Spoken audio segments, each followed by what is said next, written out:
Hello. Hi, there we go. Good morning, everybody. Ben and Woods, 97.3, The Fan. Everyone's a little worse for wear in here this morning, but super, super happy to be here. Super excited to join you guys. What a pleasure. What a pleasure indeed it is. And it feels so good to be in here this morning, all telling our stories of last night. And let's get to the intros quickly. I'm Woodsy. And that's Paul Reindl. He's the executive producer. Good morning, Paulie. Hey, how are you? Paulie is still champagne-soaked from last night. Benjamin Higgins, your friendly neighborhood sports anchor, is not soaked in champagne, and neither am I. Good morning. I thought maybe you'd be at like 12 when we went on the air, but you're not. You're very calm, cool, and collected this morning. Yeah, I'm burnt out. That's why. Is that 100%. Right. Yeah, 100%. Went too hard last night. No, I expend a lot of energy and expended a lot of energy yesterday. It's not that I'm not fired up. I'm happy, but I'm also like, all right, well, great. No guttural yell? No, there's a lot of work to do. There's tons of work to do, man. Tons of work to do. We've been in this position before, and I'm super excited. I'm glad we beat the Braves, but I kind of expected to beat the Braves, and now, the next level steps up. Going to go play the World Series favorites, the one of the highest payrolls in baseball, 3 MVPs at the top of the lineup.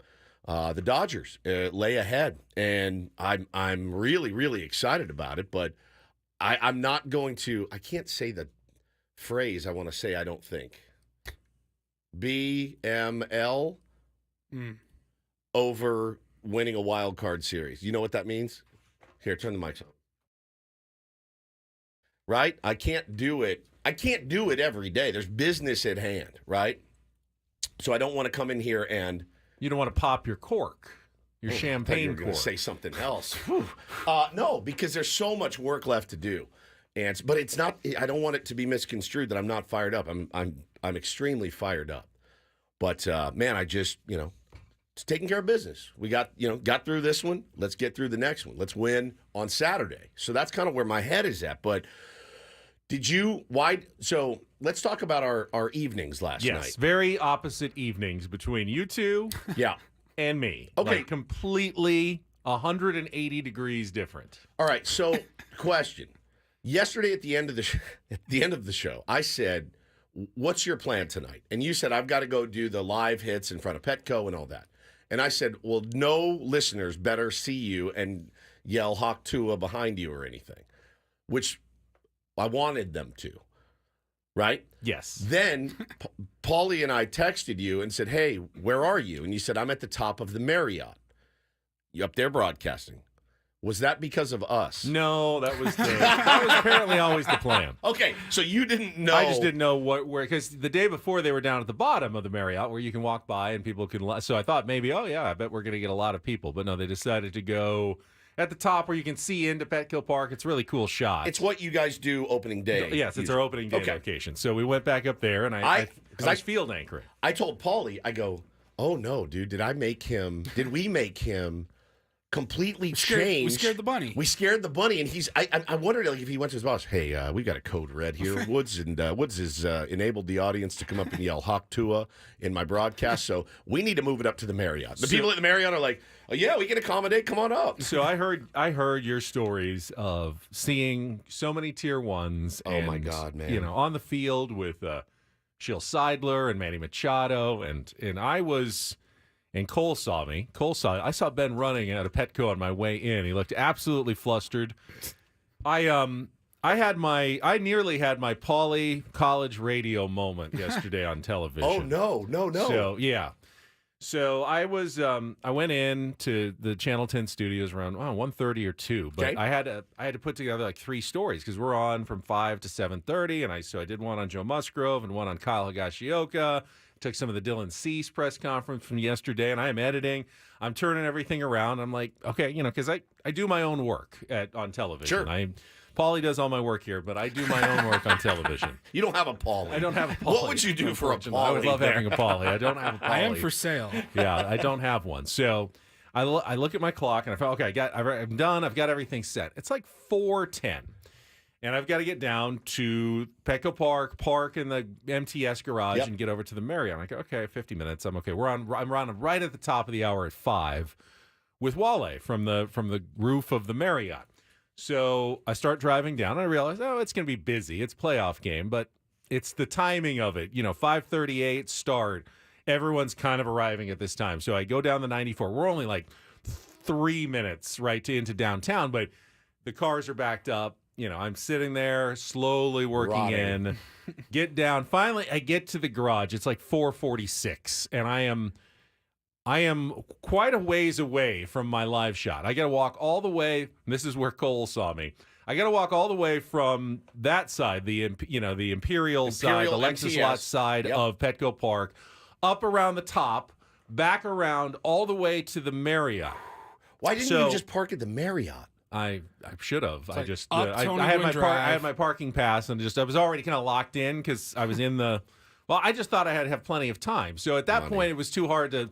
Like at that point, I didn't even know if there was any spots available. The worst thing would be to show up to the Marriott and go, "No, sir, we don't have any spots left." So I knew I had a spot there. So I start fast walking, and then I start really fast walking. As tier ones are like, "Bad, I gotta go." And I'm just like sprinting past the tier ones. I've got my jacket on. I'm starting to sweat. I'm getting hot. I'm walking now down past Social Tap and getting down that street, and now I'm starting to kind of breathe a little heavier as I'm, carrying my backpack and your mind starts and going. I'm getting worried because I'm getting late. It's like 53, 54.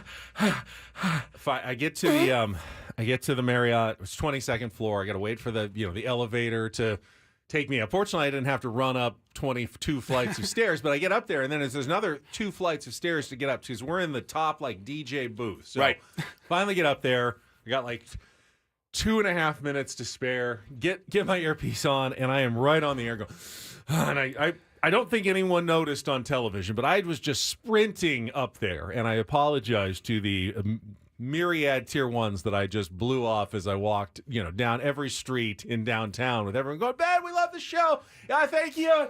And I'm just sprinting past them, and then and then I was on TV for 2.5 hours until 7:30 when the game was obviously still up in the air, but at that point, they need me back at the studio, so I just go right back all the way to the garage, get my car, go back to the studio. I never actually made it into Petco Park last night. Sucks, Not even for 1 second. They didn't scan my credential. I didn't even get into the ballpark. So here's what I don't understand. Why did could you not have gone at 7:30 into the park? Well, but I needed to go back. There was no one. I don't have a poly, so I need to go get all the highlights, start cutting them because I've got to record by like 10 or so all of our segments with Wale. I'm in the studio with them when they're taping their pieces, so I had to race back. It's just this was a bad timing game for me, and I didn't really get to enjoy it. I watched the whole game or the first, 5-6 innings from the farthest vantage point you can possibly have on top of the Marriott, where I can sort of see with a pitch. I see the pitch. I can see the umpire and the call. I mean, I can see what's going on, but obviously it's not the best experience to watch a game. Well, we went down early and did the thing, and again, it's more of just being down there and talking to some of the guys, and got to talk to Manny, which is always a treat. I talked to Crony, of course, and talked to Seidler for a while, and that was very special. And I'll just pass along her message. She is just obsessed with all of you guys out there that continue to keep Peter's memory and legacy. She sees you. She hears you. She sees it all. She's like me. She sees the ends of Twitter every day, and she feels it, and she needs it, and her kids appreciate it, and her friend that was with her said to me privately how much she appreciates it. So keep that up. I do feel like it's a huge, huge part of what's happening. And she couldn't have been cooler and kinder and nicer. And she is just, we shared some stories about Peter. And, Paulie was telling the story about how the first time he met Peter, he showed up in pajamas. And, you could see her. She goes, "That's my man. That's my man." And she actually said he did not give an F, about what anybody thought about him. And I'd go, God, what a brilliant superpower to have. And if we could all live a little bit more that way, I think that'd be great. And then, of course, the caring, the commitment, the heart, the passion, the empathy, all of those things. You don't find them in a regular human being, and a lot of regular human beings, especially one of that status. So she is the nicest lady. I'm so honored to be able to know her and talk to her. So that was kind of the highlight. So then Paulie and I, our grand plan yesterday was this. We didn't have tickets because we've got our press pass, which is only good through the next series, by the way. So we drink it in. I was down there drinking it in because that's probably it for me. If you know, the Dodgers, if it doesn't go well, that's it for Paulie and I. We'll be watching from home. So we're walking around. Our plan was, Paulie said, hey, man, in like the first inning or second inning, you go online and you can buy really good seats for relatively inexpensive because A fraction of what they were before the fraction, you know, a quarter. And I said, bro, I'm willing to spend $100 a piece for you're getting us. a partial game. You're getting a you're partial already game, in, yeah. but you can get a seat for someone tried to sell them, maybe asked too much, and you go, well, we better just take what we I'll can take get what at I can this get. point. Better than nothing. Better than nothing. Yeah, it's, you know, a decent policy, I guess, if you just want to make something. So I said, yes, Paulie, brilliant plan. I said, because what I don't want to do all night is just roam. I don't. I was tired. I wanted to sit and enjoy the game. So we're walking through the concourse. And again, to all the tier ones that stopped and said hello, you truly made our night. You wake up some mornings and you're like, oh, my God, what are we going to talk about? Is anybody even listening? And you're in here with your buddies and there's a microphone in front of you to hear some of the stories about how we've helped you or how much we've touched you or how much we've made your morning and made you laugh. It's everything to me. It's fuel. It's fuel for my body. And Met somebody from L.A. They said, I'm surrounded by Dodger fans. You guys are my slice of home. We met a guy From Portland. that flew in from Portland Yeah. for this game, and he's like, I listen to you guys every single day. Like, it's so nice to meet you. to have you guys with me while I'm far away. So it was beautiful. And I loved every second of it. And I loved meeting every single one of you. It was so cool for me and Paulie. And so we walk through and I go, man, let's check the tickets. The game hadn't started yet. I'm like, let's check the tickets. No, it's still like $300. Like, son of a bitch. All right. So I go, do we dare? Do we dare? He looked at me. He goes, yeah, let's go. So we go up. We should at least check it out. We should pop in. I mean, we should stop. I mean, our company has a suite. We should at least stop by and like glad hand a little bit, say hello. So we go up to the suite and I peek in the window and started walking toward the door. Michael Valenzuela, our big boss. And he goes, what's up, fellas? I'm like, hey, how you doing? I was like, you mind if we hang just for a second? We're going to buy tickets. He's like, come on in. I said, well, this feels weird because we don't even work at KSON. So that was the weird part for me is like, I don't play Morgan Wallen. Are you sure we're okay in here? We actually kind of hate more. Yeah, like I kind of make fun of Morgan even Wallen. allowed? Am I cool to be in here?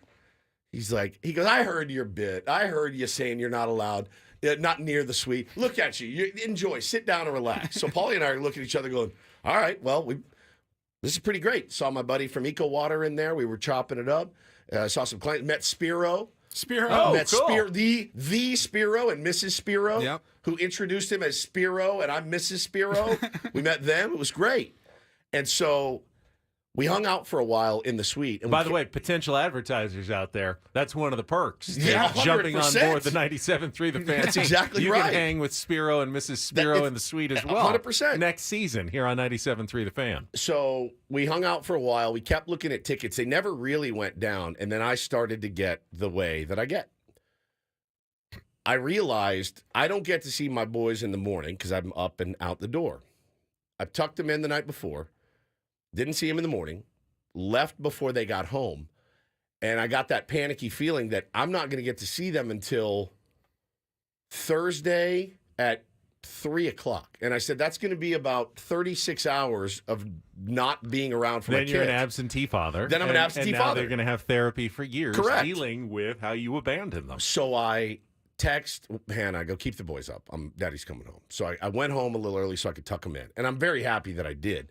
But when Paulie texted me the picture of the champagne in the locker room, I realized, I could have been there. I could have been there. I wasn't there, but it's a young man's game. But I can't do 36 hours of like, where's dad? Like, what is dad up to? Because I don't get to see him in the morning. So, they're little, and I don't want to do that to them. So I was happy to go home and tuck them in. And Bo started to actually jinx the game, so I sent him to bed in the 8th because he wouldn't stop saying dumb stuff. So I was like, all right, it is bedtime. I was going to let you watch the whole thing, but I don't think I can handle this anymore. So I took him to bed. Jason Adam thanks you for finally sending Bo to bed. 100%, dude. So I put him in bed, and all worked out. I want to hear all the Paulie stories about being in the clubhouse because I've never done that. And is that your first time or second time? You second time. First time. First time with in the champagne. The clubhouse. I've gone down like on the field after a game. Yeah. But yeah, no, everybody got to go in there and just observe. That's so cool. We will have, obviously, the reaction of the celebration of the players. We will have the update, if you haven't heard it, on Joe Musgrove's injury, which, of course, was the key concern coming out of yesterday's game. We know some things. We don't know other things, but we'll let you know all about it. And, of course, we'll talk about another dramatic playoff one-run game that went down to the wire and had us all stressing out last night together as Padres fans, but they did it. They swept the Braves. They are going on to the NLDS against the Los Angeles Dodgers. And when we come back, in addition to setting the menu, I've got a show announcement. In fact, we're going to have a special Ben and Woods show, a little extra program coming up for you that you can actually join us live for. The roundtable? This weekend. No, that's we have another extra show. So that's two extra shows. Between now and the next time they play a game, we've got extra shows for you and a chance for you to come out and hang with us and the 97.3 The Fan crew. We'll tell you all about that when we come back after our first check of traffic with Kelly Danick. It is a playoff clinching Thursday morning. It's good to have everybody. Look how many people are already on our YouTube stream. Good morning to you, San Diego. It's Ben and Woods and Paulie on San Diego's #1 sports station, 97.3 The Fan.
All right, here we go.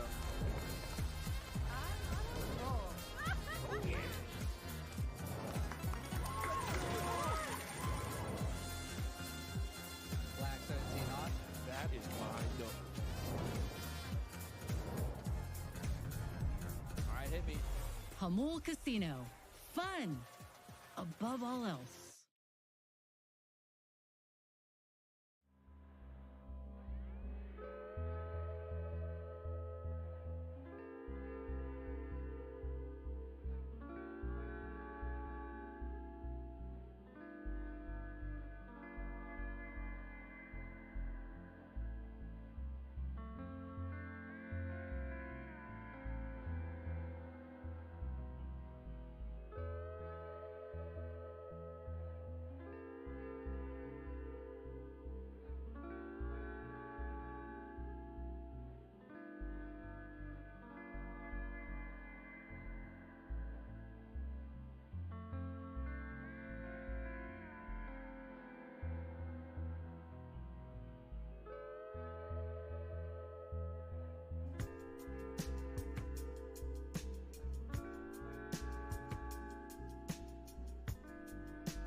All right, here we go.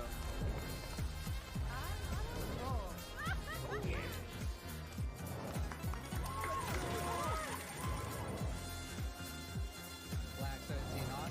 That is my note. All right, hit me. Hamul Casino. Fun above all else.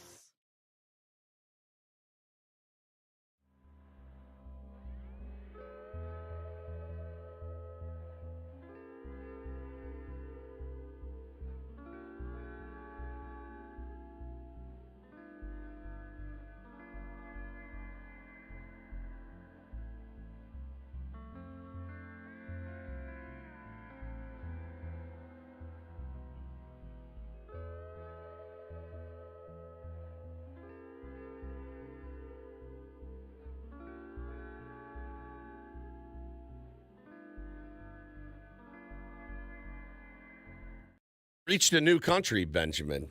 You know, recently we had a guy in our chat from Italy. Of course, we have our beloved Welsh friar. Scandinavia.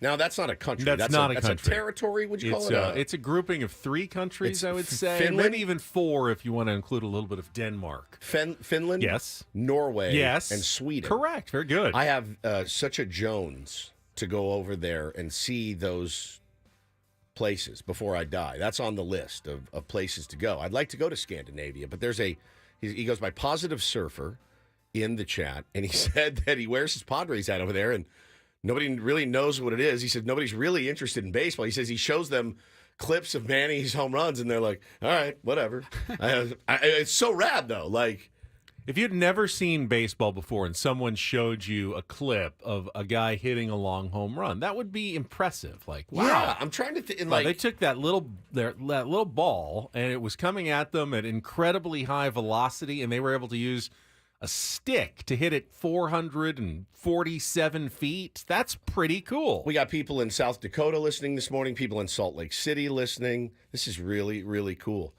Yeah, I would like to interview Positive Surfer. What are somebody brought it up. I thought I would bring it up. Diesel did, of course. The Swedish women. Is it just a bit, or are they really kind of what in my mind's eye I've painted?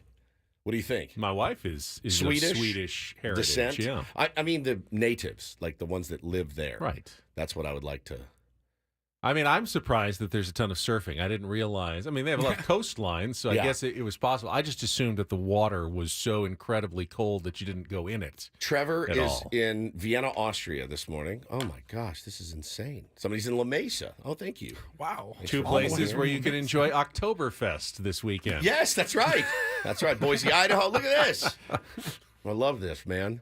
I love this. This is great. Well, if you happen to be more on the local Utah. side of the listening, or you're traveling into San Diego this weekend, you can join us on Saturday. Come out to AleSmith in Mira Mesa to see us as we broadcast live from 2:30 to 4:30 to get you ready for the San Diego LA playoff game. AleSmith 394 Pale Ale is the official rally pint of the playoffs. Watch all of the San Diego postseason action at the AleSmith Tasting Room in Miramar with game day specials on 394 and more. Root for the hometown team with other fans while enjoying the game with sound. That's Saturday, 2:30 to 4:30 for us at AleSmith in Mira Mesa. Then stick around. We've got Sammy's pregame show and then the game up in Los Angeles. So looking forward to seeing everybody out there on Saturday. Give me the times again.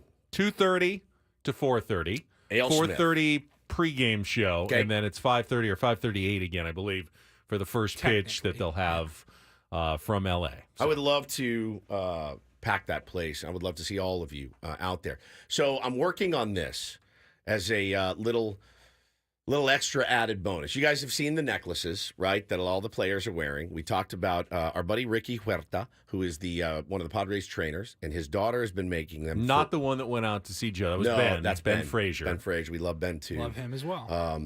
But Ricky's daughter was making those necklaces, and we had a whole thing about it, and I was happy to facilitate as long as I didn't have to drive around and deliver. But a lot of people have gotten them, and I think I talked to Ricky last night, and I think his wife and daughter are going to make some and come out to AleSmith. So if you want to buy them at AleSmith, come on out and do so. I'm going to double check and confirm it, but if that's something that you are interested in getting, I think they're going to have them there. Ricky won't be there. He'll be in Ricky's Los going to be in Angeles LA with the team. And I'll tell you, my kids do not take theirs off. They wear them every single day. Now, I put one on. It's not for me. It's not for you. It's not for us. It's not made for us. It's like, it's like Chapel Roan. Like, that's not for us. It's for other people, and I understand it, and I'm happy for them, but it's not for a couple of slovenly middle-aged guys. It's like Morgan Wallen. It's like Morgan Wallen. For other people. That's for others. It's not for us. That's not for us. But if you have it and your kids will love it. My kids never take them off. You can mix and match with your unis, your outfits, whatever. She's going to have those. So I thought that was pretty cool. I am very excited to be out on Saturday, and I mean we've got a lot of time to kill now between We do. now and 5:30 on Saturday. This is a bit of a just catch your breath. It's gonna, the stress and everything is going to resume it'll come back. briefly. It'll come back, but for this moment, like this day, knowing there's no game today, Yes. no game tomorrow, I actually can breathe a little bit. Stretch my shoulder. It's like, okay, we're all right for a second. Let's talk next about just how close we got to having a game today, we did. my friends. And hey, remember, the underlying theme here is it doesn't effing matter. You won the game. You handled business. There is Nothing to worry about now except the next step, and that's the LA Dodgers. We'll get to our Padres wrap-up. Obviously, we are going to be talking Padres Braves and Padres Dodgers for the entire show. I will throw in that it is a Smart Baseball Thursday with Eno Saris. He will be with us at 8:35 this morning, and he will be talking Padres baseball as well, I promise you. So let's just get started, get to our Padres wrap-up with Jesse and Tony's highlights. What a dramatic second inning rally with 6 straight 2-out hits. You're going to hear it coming up next on San Diego's #1 sports station, 97.3 The Fan.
Well, being a lifelong Padres fan, I was surprised that I had to even look this up after the game yesterday because I wanted to confirm what my suspicions were, and it was true. In 56 years, the Padres had never swept a playoff series of any length, ever. And they finally have their first sweep. Got the brooms out against the Atlanta Braves. 56 years. Not a 3-0 sweep of anything. They've always lost at least one game, even in the series that they have won. So they did it yesterday. That's the best way. If you want to keep moving on in the playoffs, you want the sweep. You want to keep your pitching as fresh as possible, set yourself up for the next series, and the Padres did exactly that by taking care of the Braves in 2 games. There certainly were some moments, though, especially yesterday, where you weren't sure if they were going to be able to pull it off. We will talk about all of that and get into the highlights with our Padres wrap-up right after traffic here on 97.3 The Fan. From the 97.3 The Fan Traffic Center, here's Kelly Danick. Traffic is brought to you by MTS. Get to Petco Park the easy way with MTS during the playoffs. Guys, got a number of problems here. Westbound 8 crashed near Lake Murray. Looks like a couple vehicles involved. They're over to the right shoulder. Cordell traffic cam shows a stalled vehicle on the transition ramp, southbound 15 to the West 8 connector. It's blacked out, so please take it extra carefully there, south 15 at the westbound 8. Also, southbound 163 before Park Boulevard. Accident involving a couple vehicles. It's over the right shoulder. Playoff baseball is back in San Diego. Get to Petco Park the easy way with MTS. Trolleys run every 15 minutes or better throughout the day. Learn more and plan your trolley trip at sdmts.com. That's sdmts.com. I'm Kelly Danick with Ben & Wood, San Diego's #1 sports station, 97.3 The Fan. I love winning, man. I love winning. You hear what I'm saying? It's like better than losing. Oh, my God, I'm so stiff. Miss any of the Padres win yesterday? Ben and Woods didn't. What up, crew? We've got you covered with all of the highlights. I like it when the Padres win. Yeah! Yeah! It's the Padres Wrap-Up, presented by Hamul Casino. With thrilling slots and tables and all the best rewards, Hamul Casino has all the fun you're looking for. Hamul Casino, fun above all else. Yeah! Give me a do damage. Do damage! Musgrove sanded the belt, 1-2 to Ozuna. The pitch is swung on, hit in the air to left field towards the line. Profar races over, makes the catch. Gonna air it out for home. Here's the throw, not in time. Sacrifice fly Ozuna as Harris sped home from third base. And the Braves take an early 1-0 lead. 1-2 pitch is hit in the air to deep left field. Laureano is back. He is at the wall. Oh my goodness, it's gonna go. Kyle Higashioka takes it out for the second consecutive night, and a 1-1 game here in the second inning. Reed, big breath, he delivers. Machado swings, lines it into left field. That's a fair ball. Gonna bounce and roll all the way to the wall. Arise and Tatis have scored. Profar will be held. Manny into second with a 2-run double, and the Padres in front. It's 3-1. Here's the pitch on the way. Merrill swings, sends it in the air to deep center field on a line. Harris is back at the wall. It hits up against the base of the wall. Pops back into play. Both runs will score. Merrill's on his way to third. A 2-run triple. For all that is you, and Soler sends one a mile to center. Merrill's back at the wall, but he's not going to have a play. That is well up and out of here. A home run for Jorge Soler. Second run of the night for the Braves, and the Padre lead is now 5-2. Estrada delivers, and a ground ball to the left side. Manny diving to his left has it. Throws from his backside to second. One onto first, not in time. Nearly a spectacular double play turned by Machado, but able to get a force out at second, and there's 2 down. 2-2 to Olsen. Here's the pitch from Tanner Scott, lined into left. Profar charging in. He's got it, and the inning is over. No runs, 2 hits, 2 left, and a big, deep breath. 2-2 pitch, and Murphy swings and misses. Strike 3. Went after the slider, and the inning ends on the second strikeout for Tanner Scott here in the 7th. Pitch on the way. Harris swings, sends it in the air, very deep to right center field. Jackson Merrill is back into the gap at the wall. It's going to go. A 2-run homer for Michael Harris II. His 3rd hit of the night, and this is a 1-run game in the top of the 8th. 47,705 on their feet. Darno swings at the first pitch, pops it up, foul ground first base. Up the line, Higashioka makes the catch, tumbles over Solano. He held on. The game is over, and it's on to Los Angeles. The Padres have swept the Atlanta Braves in the Wild Card Series, and they will play Game 1 of the NLDS at Dodger Stadium on Saturday night. Feels really good. We can't do work in the future if we didn't get to this point. So great job, good series. It was a good ball game. They came right back at us. They score, we get the 5 spot, and they kept taking good and bad, chipping away. We'll see what's going on with Joe, but boys hung on. Bullpen was great. Big time win. Move on. Woo! God, you got me fired up, Skipper. Padres Come on. advance to the text NLDS him right now. Should I text him right now? It's a little early. Are you sure? Yeah. I mean, Man. they had a long night last night, too, just like you did. Give them a few minutes. All right. Now, Padres He might have had a little bit of a longer night than Woods. Maybe. Padres have led after 17 of the 18 innings so far in the postseason. Yeah, but I saw your tweet. It made perfect sense. It was a wreck. It was still a wreck, even though they've been ahead. Now, they were behind for the first time in the first inning. Joe came out, gave up the double to Michael Harris II, and then a nice job by the Atlanta Braves moving him over, getting him in on the sac fly. While that was a battered and bruised and overworked team with injuries galore, they're still got some World Series champions on that team. That's a professional team that did not give up, that was ready to fight, came to play yesterday. So the Padres were down 1-0 going to the bottom of the first when they load the bases with infield singles. And you're thinking, okay, all right, blow the roof off the place. The roof was the rivets in the roof were Yeah, already coming loose when Manny strode to the plate, Ben. And it's actually the one thing I feared was putting yourself in a position like that and then letting all the air out of the balloon by not scoring. Manny strikes out against Max Fried. Jackson Merrill grounds into a force out at home. 2 good swings and good contact, and then I think it was a fastball, just blew him away inner half. I was like, oh, no. And then Xander hits a grounder into the hole, and they go for the force at second base. And Jackson Merrill, bang, bang play. Did not review it, but very close at second base. Now, did you see the replay? Because I had people going, dude, he was safe. It was very close. The naked eye looked like he was out. If you were not listening, I thought one of the most astute comments I have heard, Eduardo Perez, I believe, mentioned it on the TV broadcast, and he said, Padres could have stolen a run there.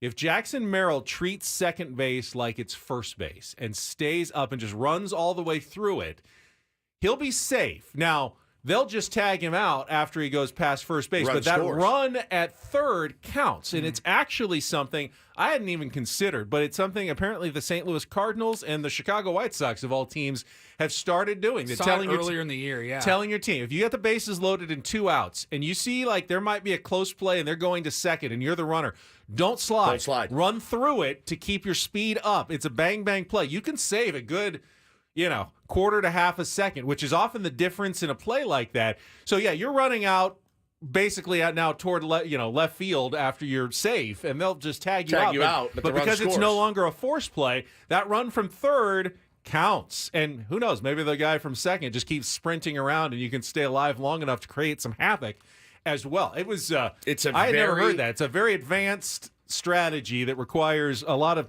pre-planning and coaching, and I don't know if it's something the Padres worked on. It's big brain stuff, but it makes sense, and it's relatively a new strategy. So it's not. Well, you're seeing it more now, and it goes against everything that you kind of thought. So I was listening. Plus, I mean, if you think you might be safe, you don't want to kill a big inning by making an out you didn't need to, and that was a really close play. It was a really close play, and the crazy thing is that it played out 3 hours after I finished listening to Skip Schumacher on the Eric Hosmer, what is it, Breaking Balls or Digging Deep? Breaking Bats. No, Digging Deep. Digging Deep.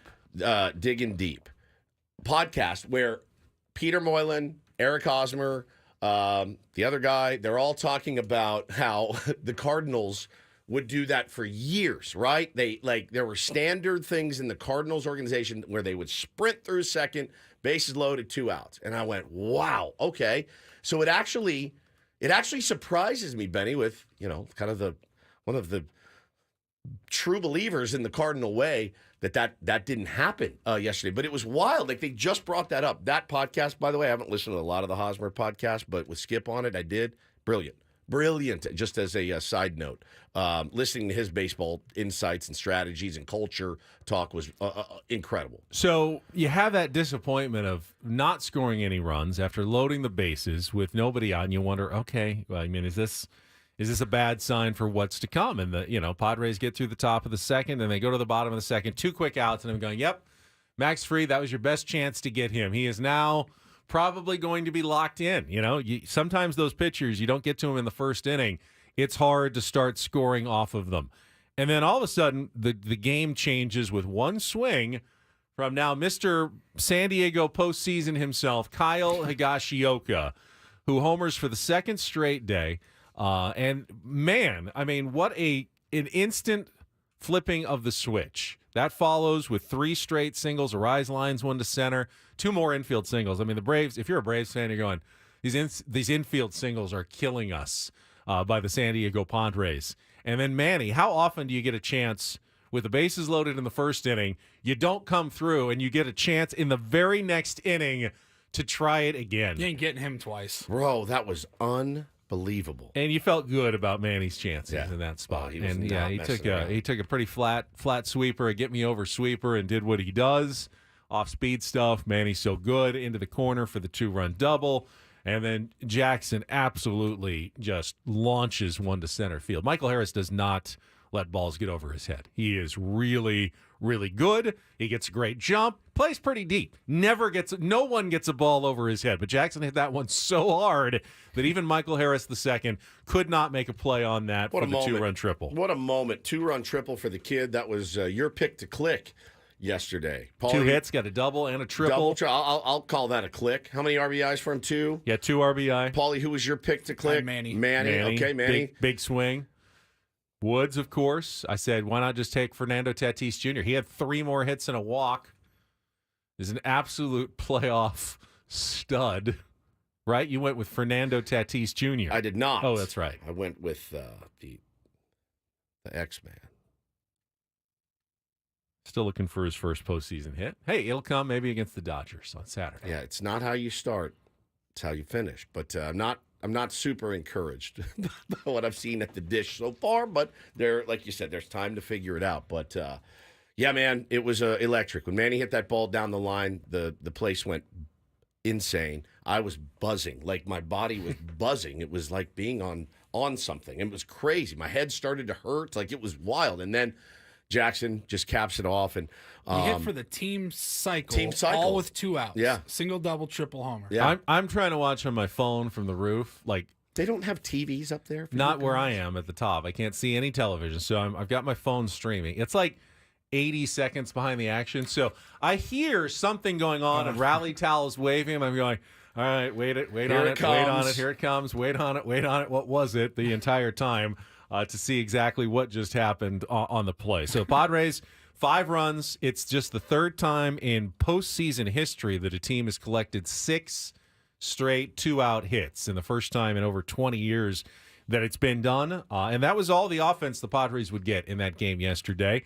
Now they hit the ball on the button a lot the last few innings. A lot of Adam line drives and deep flies that just didn't turn into anything. It's not like the offense, I thought, went away or disappeared. They just, ran in, I think, some tough luck later in the game. But that let the Braves, that Braves bullpen was outstanding in the series. Their starters gave up, 8 of the 9 runs? The bullpen, though, is outstanding. And they took Max Fried out, and they just kept putting up zeros and giving their team a chance to come back. Obviously, Joe has to leave the game in the 4th. We'll talk about Joe's injury coming up here at the top of the hour, and we've got some sound and give you the full update. But the Braves stay in it. They get the solo home run from Soler in the 5th off Hoeing, who went an inning in a 3rd. But, it's 5-2. It's like, all right, you still got a bit of a cushion. Yeah.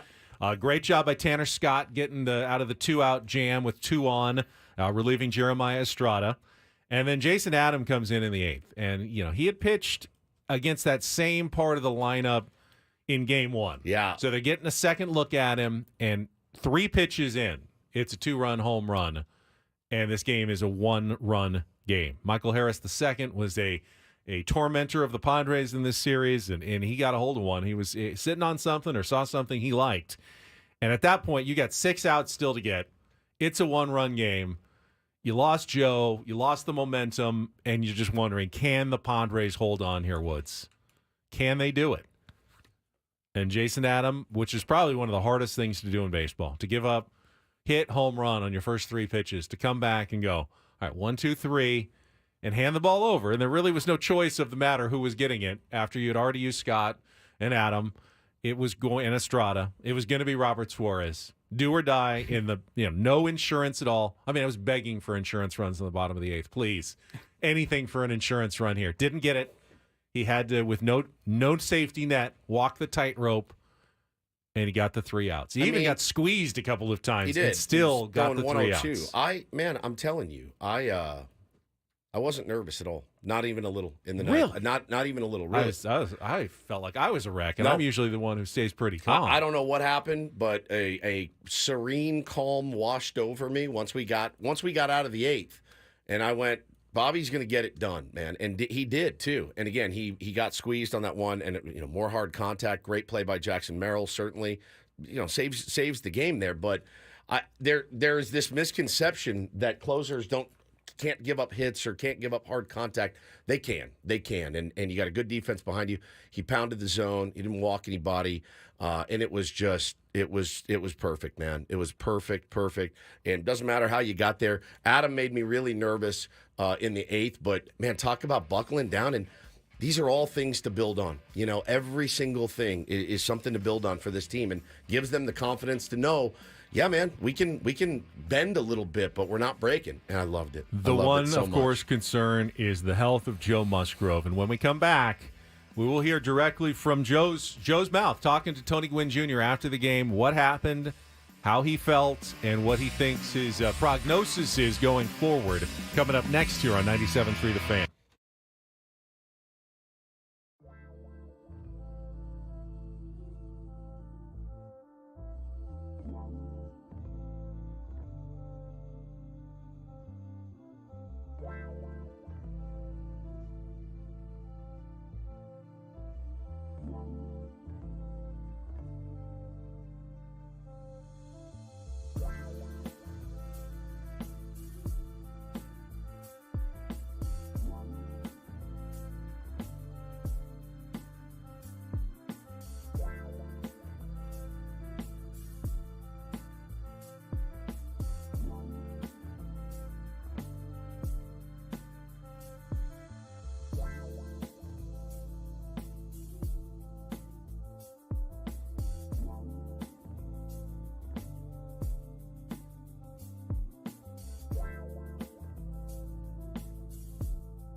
So we're learning more about Joe Musgrove's injury here this morning. Welcome back. It's Ben and Woods on 97.3 The Fan. And apparently, and this is new in Kevin Acey's newsletter this morning, and I heard a little bit of it last night. Joe apparently the last couple of weeks has not been feeling great when it comes to his arm and his elbow. Been fighting through it. I mean, looking really good and sharp on the mound, but he has definitely been feeling not his best, and he said in particular this last week has been a struggle for him leading up into this game. But he wasn't going to miss his start. He was going to get out there and give it his all, and actually looked pretty good. Gave up the quick run, but after that, he struck out 4 guys, struck out 2 in the third, struck out 1 in the fourth. Velocity was looking good. Breaking ball was looking sharp. There really wasn't a ton of concern until all of a sudden, and Kyle Higashioka noticed it right away. That was something, man. His velocity on his curveball, which is usually in the low 80s, mid 70s, and a good catcher sees those things right away. Joe wasn't about to show any weakness. He was going to fight through it, but Kyle goes, something's wrong, and just put a stop to it. And you saw, he walked right out to the mound, and it's my catcher. Then Ruben came out, and then Mike Schilt and Ben Frazier, the trainer, came out. Was not that long of a discussion. Tapped him, and that was it for Joe Musgrove. And he came out, and obviously they reported later in the game elbow tightness. What does that mean? Well, we'll find out. He's going to get imaging today. But one person who remained fairly optimistic about the whole thing was Joe himself, and he talked with our Tony Gwynn Jr. in the celebratory clubhouse after the game on what happened and what he thinks might happen next. I'm here with Joe Musgrove, and Joe, obviously there's a million people out here hoping that you're all right. Just tell us how you're feeling right now. Yeah, I feel a lot better now. Physically I felt better. I do feel like I got out of there in time to, hopefully able to patch this thing up and get back out there before postseason's over. So I told Kyle Higashioka I thought he might have had the best catch, not allowing you to throw that next pitch as he ran out. Because it certainly looked like you were about to throw another pitch, despite feeling how you were feeling. What is it like to have a teammate be able to know you just from your body language? Yeah, I was out there kind of hoping he would notice and come get me. I really wanted to finish that inning and get out of there clean and be able to, come out during the game. I got to wear this one. I think honestly it was the best thing that he came out and got me. I feel like I was a few throws away from putting myself out. So, I would have loved to stay out there, but I feel like it's probably the best move for me and the team. I don't know how good my stuff would have been carrying on. Your bullpen came in, held it down for you despite your injury. What has it meant to have guys really do that all season long, whether it's for you or anybody else out there? That's what we talk about, the confidence in this team. It's like everyone's got their own version of confidence, but it's really the confidence in one another in the group. Like I felt completely confident leaving that game and knowing the bullpen would pick me up. Obviously I hate to put Hoeing in that spot and put the innings on the bullpen, but with a lead like that and a chance to clinch today, we felt pretty good about our odds. I'm not going to hold you too long, man. Go enjoy yourself, get patched up, and hopefully we see you in L.A. Sure. Appreciate you, Rob. All right, so some optimism from Joe, who says he thinks that, he can get some treatment, turn it around, and come back and pitch again this postseason. What does that mean? I would say it's highly unlikely we'll see him against the Dodgers or he'll even be on the roster against the Dodgers. Best case scenario, gets a week of treatment, throws a bullpen, feels decent, and goes, I can go in a league championship series if the Padres advance. Would you say that's probably how you're feeling as well, Woods? Yeah, absolutely. Okay. And this is the where you look at it and you go, okay. I mean, yeah, it's a huge loss if in fact it is a loss for Joe Musgrove, and I don't ever want to count anybody out, especially in October. And if Joe feels like he can go and help, but I did have this just kind of random thought of like, okay, well, you was in the bullpen, and maybe now Joe, if he does get it quote unquote patched up. Maybe Joe works out of the bullpen if you need him, something like that. But I think I agree with this series. Probably no reason to try to rush him back at all. And you kind of hope you get through this series and worry about the next one, Ben, because, at the end of the day, I think you can win. I think you can win without Joe Musgrove. They did it for a lot of the season. So you, Darvish, now slides into that, which is the luxury of having depth. Martin Perez, if you need him on the roster for some innings, he's pitched in a World Series. Sean Reynolds is a guy, a big power arm that you may want to add. So there's options, man. It's a deep team. Obviously, this can change very quickly with the results of the imaging, which will probably, if we don't know today, maybe tomorrow at the the manager will do a news conference tomorrow at Dodger Stadium during their workout day for the NLDS, and my guess is we'll find out a little bit more about Joe's condition there. That if there's any chance that Joe can come back, he's going to do whatever he can to try to pitch and help the San Diego Padres going forward. I agree with you. I think one of the topics we're going to have on the roundtable and probably tomorrow as well is how the Padres should handle their revised starting pitching rotation going forward, minus Joe Musgrove. And there are different options. You mentioned, of course, Martin Perez would be very easy to just plug him into the starting rotation. But you don't need him. There are other choices as well. You have a very deep, talented bullpen. We've already seen the Detroit Tigers went with a bullpen game yesterday to clinch game 2. Correct. They went right to a bullpen game. This is not uncommon in the playoffs anymore. If your best pitchers are your bullpen, can you piece together a good 9-inning plan that involves some hoeing, some Morejón, the guys that you feel like can stretch you out to full 9 innings and just one guy hands the ball to the next guy? Is that maybe the better strategy? Is there any room for a Randy Vasquez conversation? Looked really good in his last start as well against the Arizona Diamondbacks. I think they're probably having these discussions. We will as well. You can tune in to our roundtable today at 10 a.m., a commercial-free Padres roundtable. We'll be there, Annie and Elston. Chris Ello is back today as well. It's presented by San Diego Roundtable Pizza for takeout or delivery. Go to roundtablepizza.com. Roundtable, it's pizza royalty. We need a contestant. We're still going to play a Throwback Thursday game of Real or Fake. If you want to try to call in, win a prize, 833-288-0973. You can dial us up now, 833-288-0973. I think emotionally, Joe is so important to this team that he can still impact the playoffs. Even if he doesn't throw another pitch, Joe's still a critical member of this team and will be providing leadership. He's not going anywhere, Woods. He will be with them no matter what he has to do.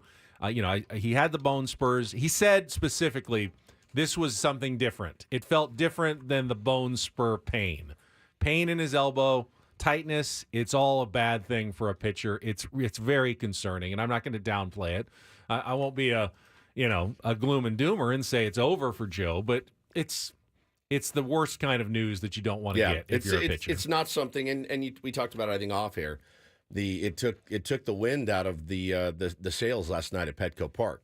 It totally did for many, many, many innings. Now, you and I were there, and we were watching on TV, but I got the feeling that everybody was feeling the same way as we were. It happened out of nowhere, right? Yeah. Like, you kind of just, if you looked away for a second, which I did. all of a sudden, the trainer's out there with showing, and you're like, whoa, what happened? Yeah, originally people thought it might be lower half, like a hip flexor or something. The thing that I was really worried about was oblique. If you strained your oblique, you're phone done. Starts blowing up. Everybody's like, what the heck is going on? Elbow's no better for a pitcher. It's no maybe better. Worse. Maybe worse. And so, but no, I mean, look, again, if you doubt the ability of this team to sustain or win without Joe Musgrove, then you haven't been watching this year, because Joe Musgrove was hurt for a lot of the year, and this team figured out a way to do it. And in the playoffs, you're going to have to be creative anyway.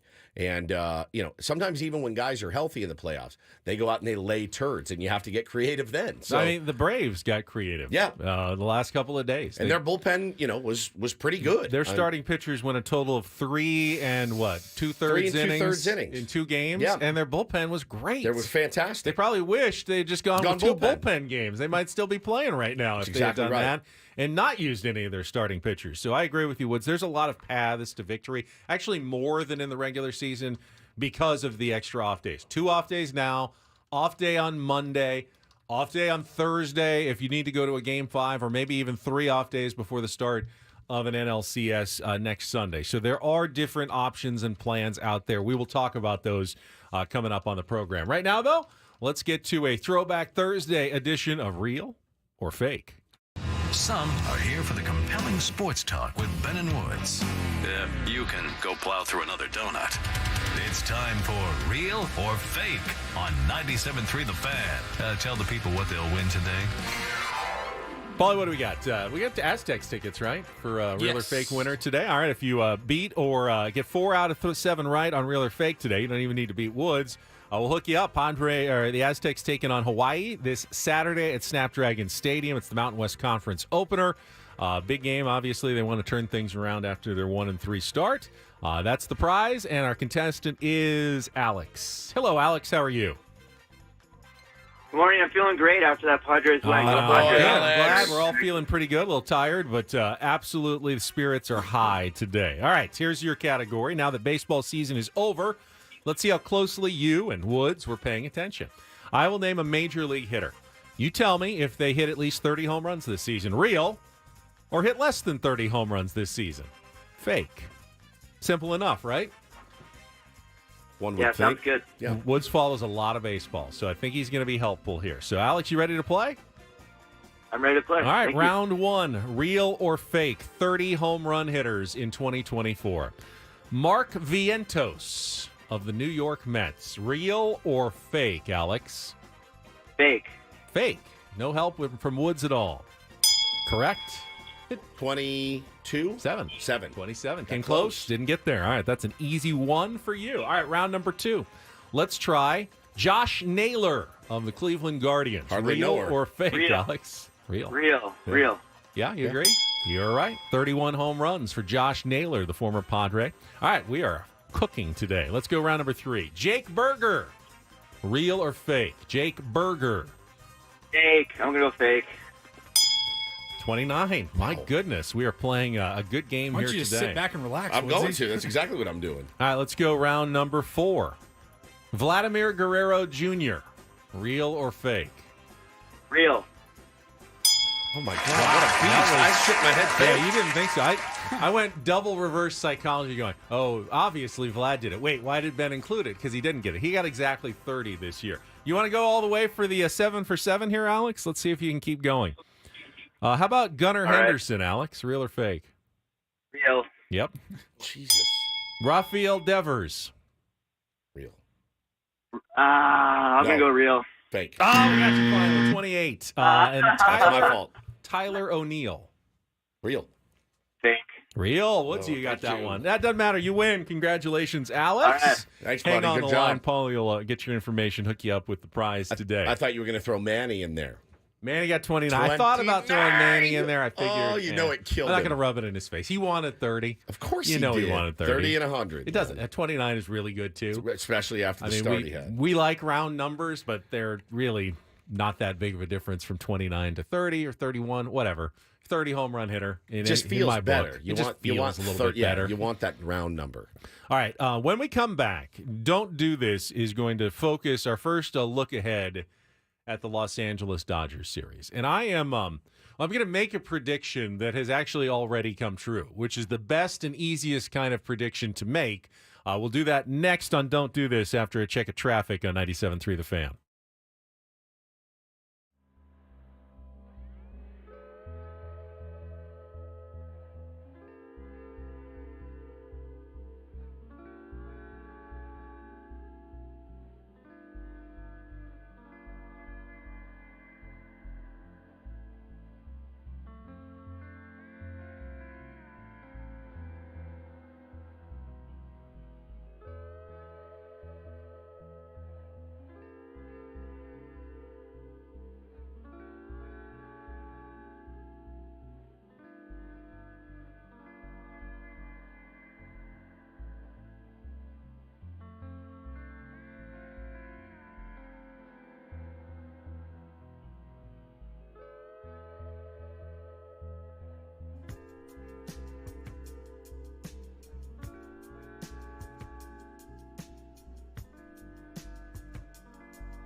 Hamul Casino. Fun above all else.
Hamul Casino.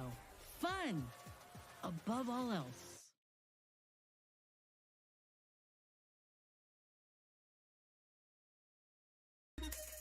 All right, the easiest predictions are the ones that have already come true, but I promise, I actually told this to Paulie the other day. I will share it with you. First, this segment of Ben and Woods, Don't Do This Today, brought to you by Buffalo Wild Wings. Buffalo Wild Wings is football, and B-Dubs is kicking off football season with 2 limited-time sauces.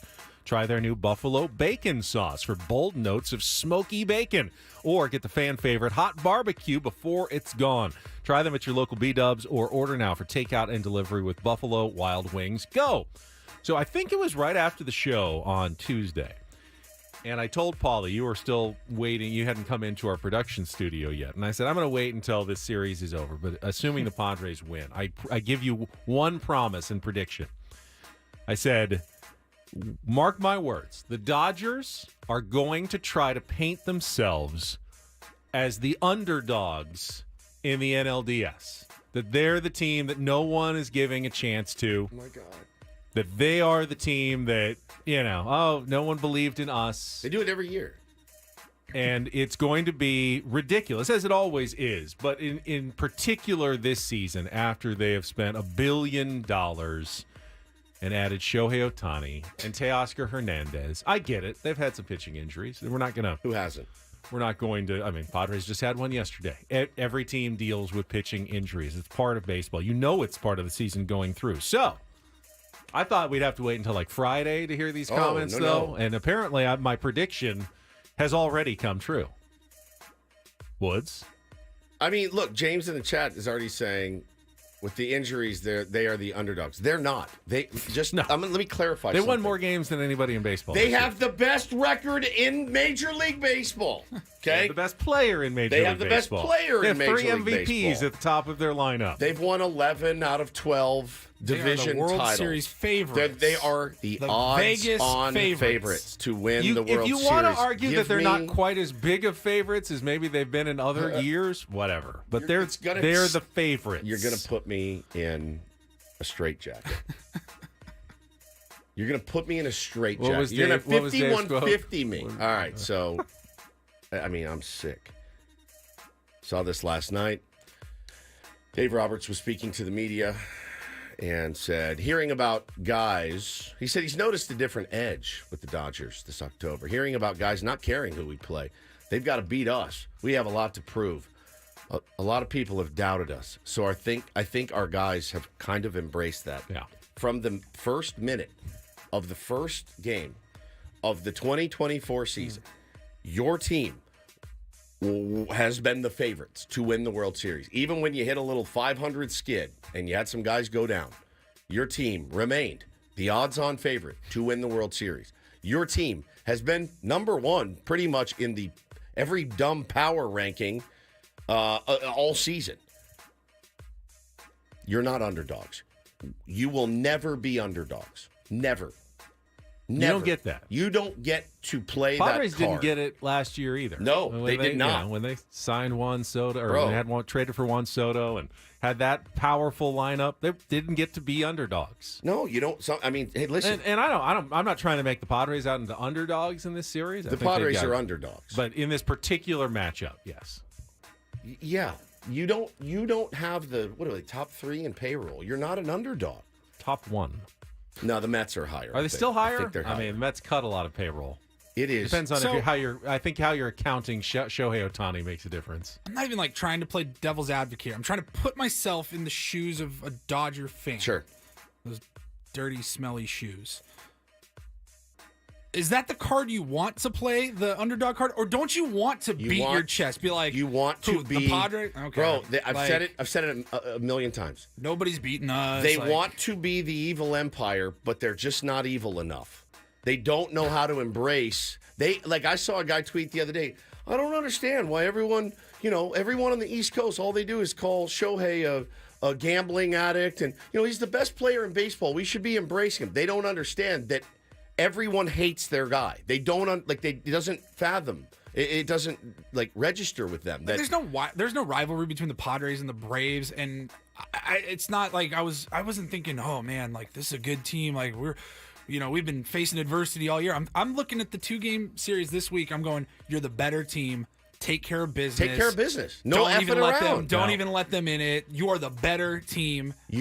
I don't They've understand tried that a few mentality. years, and it hasn't really worked in the playoffs, so I guess I don't blame Dave Roberts for trying something else this time around. You cannot be. I mean, all we're asking for here is just a modicum of sanity. Just a little bit of sanity. How do you say it with a straight face? Are you trying to get under our skin? Mission accomplished. Because I don't remember Derek Jeter and Mariano Rivera. Bernie Williams, no one really believed in us. They're like, we came, we kicked your ass, and that was our job. I think we're the underdogs against the Indians in this series. They never approached a series like that. That's who the Dodgers would love to be. They want to be the Yankees of the 90s. Can't. They just can't do it. It's just not in them to do. Now, they're a really, really good team. Hence why they're the favorites to win the World Series. So you can't. It's hard to be picked as the favorite and be like, yeah, we're gritty. I mean, they're gritty as hell. But if Dave wants to go full troll and starts calling his team the Grit Squad, I will almost okay. I'll lose my mind.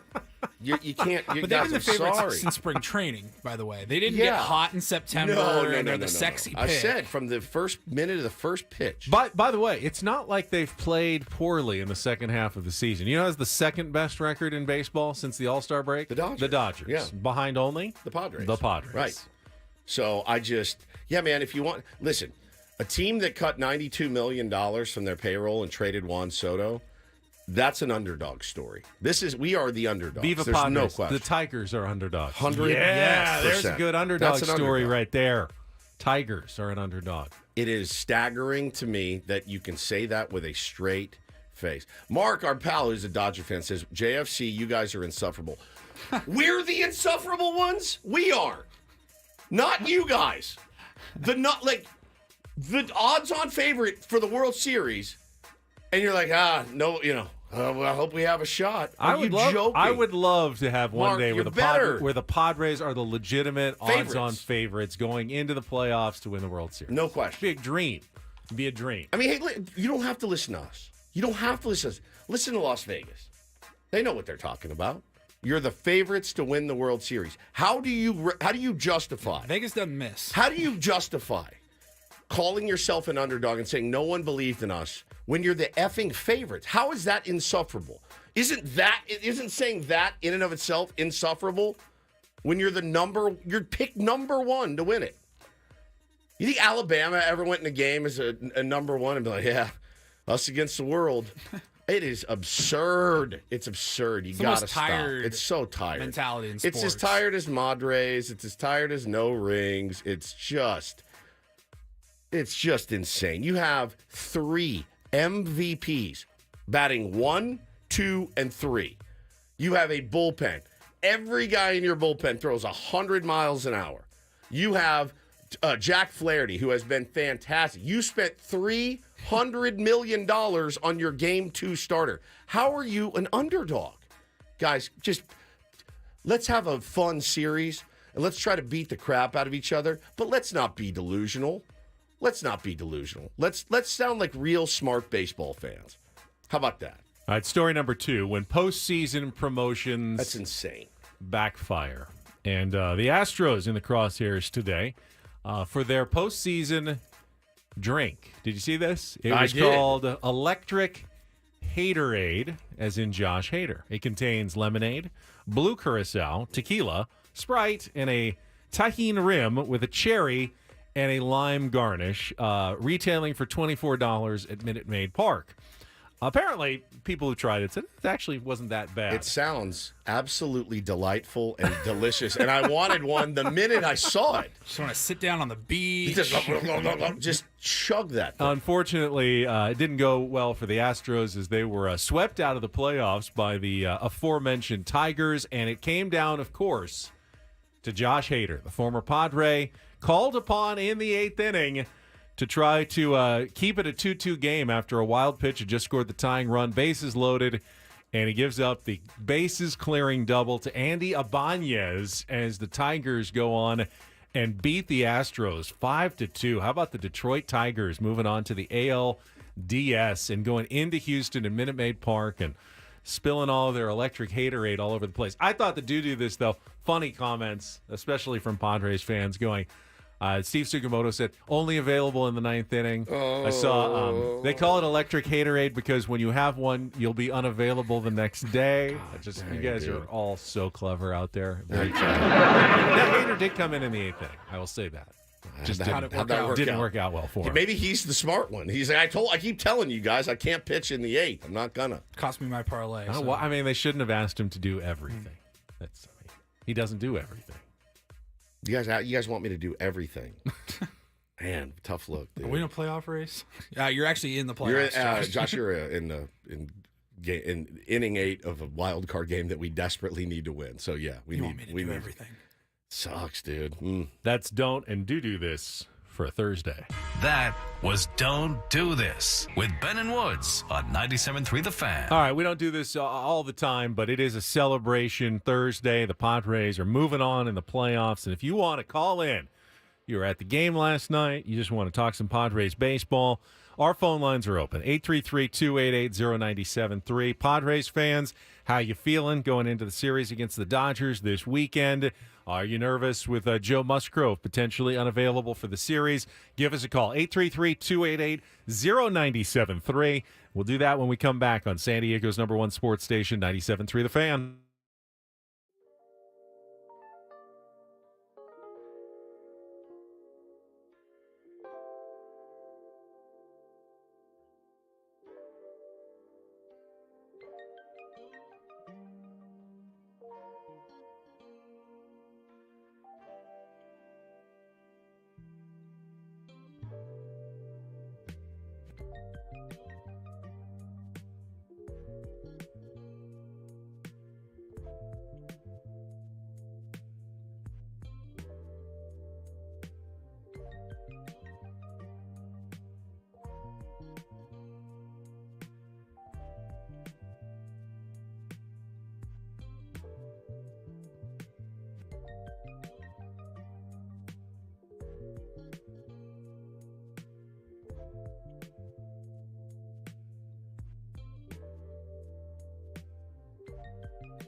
Before we hit the phones, we have a buddy that's a Dodger fan, and he texted Paulie. And he said, just so you know, 22 of 27 experts on ESPN picked the Padres over the Dodgers. And my retort to that is, since when does anybody at ESPN even follow baseball, even in the slightest? Literally. They were right about the Padres over the Dodgers. 27 out of 27. What do you mean? Picked the Padres over the Braves. The Braves. Yeah, they picked 27 out of 27 picked the Padres over the Braves. I just wrote them back. I said, well, clearly, then you guys must be the underdogs. How is it one seed? Might as well best show up. Again, am I losing my mind? How does a one seed with the best record in baseball consider themselves an underdog? Now, you know what? Here's the trick. People sexy If picks. you want to be the underdog, I will allow it. Shohei can't play. But the first two games have to be at Petco Park. Fine, deal. I'll give down. you the underdog. Wait. Why do they have home field advantage? Give up home field advantage. An underdog with home field advantage. I'm and shocked. claim the mantle of underdog. This is the dumbest argument in the history of dumb arguments. Don't forget, we've got a roundtable. I think it's a bit. I feel like I'm in the Truman Show, and they're like, haha, got him. You know what I mean? So, it could be. Got full, well done. Full phone lines here when Padres fans want to talk about their team. So we're going to get to that in just a second. Don't forget, we got the roundtable, 10 o'clock this morning. Again, it's commercial-free, presented by San Diego Roundtable Pizza for takeout or delivery. Go to roundtablepizza.com. Roundtable, it is pizza royalty. We will take your phone calls and talk Padres celebration. On to the NLDS right after a check of traffic here on 97.3 The Fan. From the 97.3 The Fan Traffic Center, here's Kelly Danick. Traffic is brought to you by MTS. Get to Petco Park the easy way with MTS during the playoffs. Plenty of activity on our roads this morning, guys. Got a collision on northbound 805 before the 54. Car and motorcycle involved in this one. 2 left lanes are blocked. We've also got southbound 805 before Home Avenue. Vehicle that went up the right shoulder embankment. Westbound 94 past College. 2-car collision in the center divide. Up ahead, crash still clearing westbound King Freeway at the northbound 5 connector ramp. Cordell traffic cam shows a crash on northbound 15 before the 163. 3 cars involved there in the center divide and in the North County. Southbound 15 past the 78. 2-car collision in the center divide. Playoff baseball is back in San Diego. Get to Petco Park the easy way with MTS. Trolleys run every 15 minutes or better throughout the day. Learn more and plan your trolley trip at sdmts.com. That's sdmts.com. I'm Kelly Danick with Ben & Wood, San Diego's #1 sports station, 97.3 The Fan. This could go well. This sometimes doesn't go well. We'll find out momentarily. I'm just going to start I guess it is what we make it. Randomly taking callers as we do. I'll start at the top of the board. Is this Lance? Hi, this is Lance. This is Lance. Hi, Lance. Lance, you're on the air. Welcome to Ben & Woods this morning on 97.3 The Fan. You're first up. Yeah, I've never called in a radio station. My first time. All right, welcome in. Broke your chair. Congratulations. It's just like talking normally. It's like talking to your buddies. You know, more people are listening. No, 100%. Yeah, I'm born and raised in San Diego. Grew up, went to Torrey Pines High School. Go Falcons. I have never, so it's been a really long drought for the Padres ever doing something like really good. I know they went to the playoffs a couple of years ago, but I've just never seen the stadium so electric before. Yeah. And I've gone through Chargers and Padres, and it's been absolutely kind of depressing inside the city, to see like all the ups and downs and watch them always give it away. But I got to say, they are playing with so much confidence. Their mindset is so good.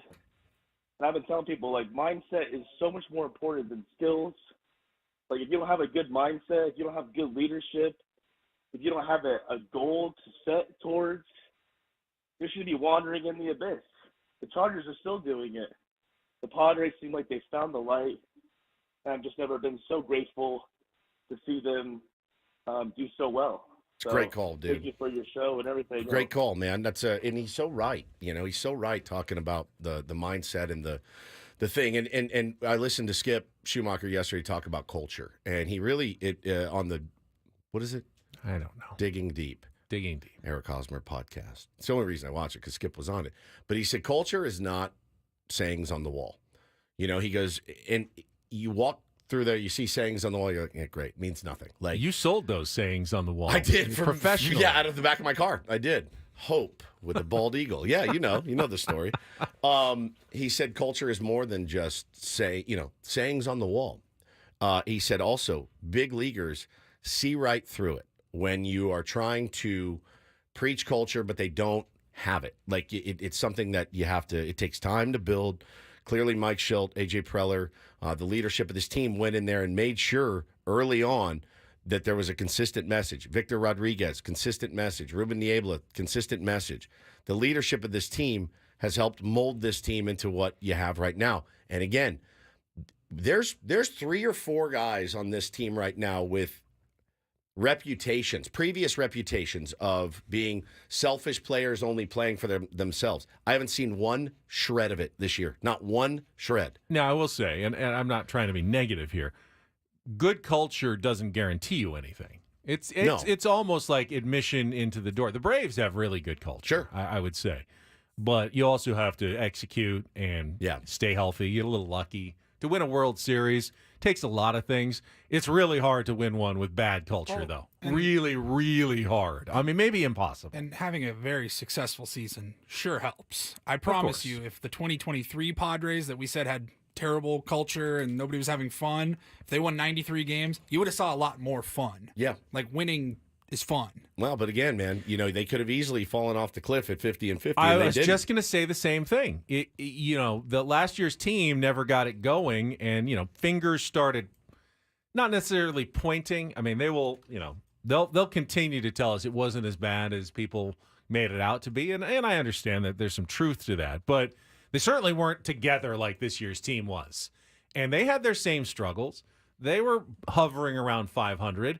Why did it go so badly last year and so well this year? This year's team clearly never let it get to them, always stuck together every single moment of this season. It was just plainly obvious to anyone watching this Padres team that they've been together from the very start. No doubt, man. Jackson Merrill is a huge part of that. Luis Arraez, huge parts of that. David Peralta, Tyler Wade. Those are the guys that come to mind. Wasn't it Peralta who kind of gave the speech last night right before they popped the champagne corks? It was beautiful, man. He's a huge, huge influence on this team. Massive. And all of those guys have come in and done things the right way this season, wanting to spare themselves a season like last year. And I just can't say enough about it. Now, again, guarantees you nothing moving forward, but it has been so incredible to watch, cover, and love in 2024. All right, let's go. 833-288-0973. Is this Cornelius? Oh, Love that what name. a That's name. a great name. Cornelius, good morning.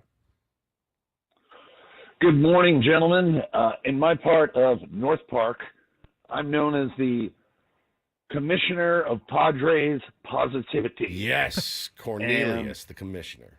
That's just what I do. I'm a San Diego native as well, close in age to Ben, and we did not go to high school together. But either way, what a victory. I was in the yard last night.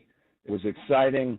But even when the chips were down and times were a little tough, the team was 500, I never stopped believing for a second. And that's why I want to say to any Padre fans listening, when you're walking around town, and we all know these people, or we'll see them, and they're wearing that filthy blue hat, make sure you remind them that we're going to beat L.A. I like it.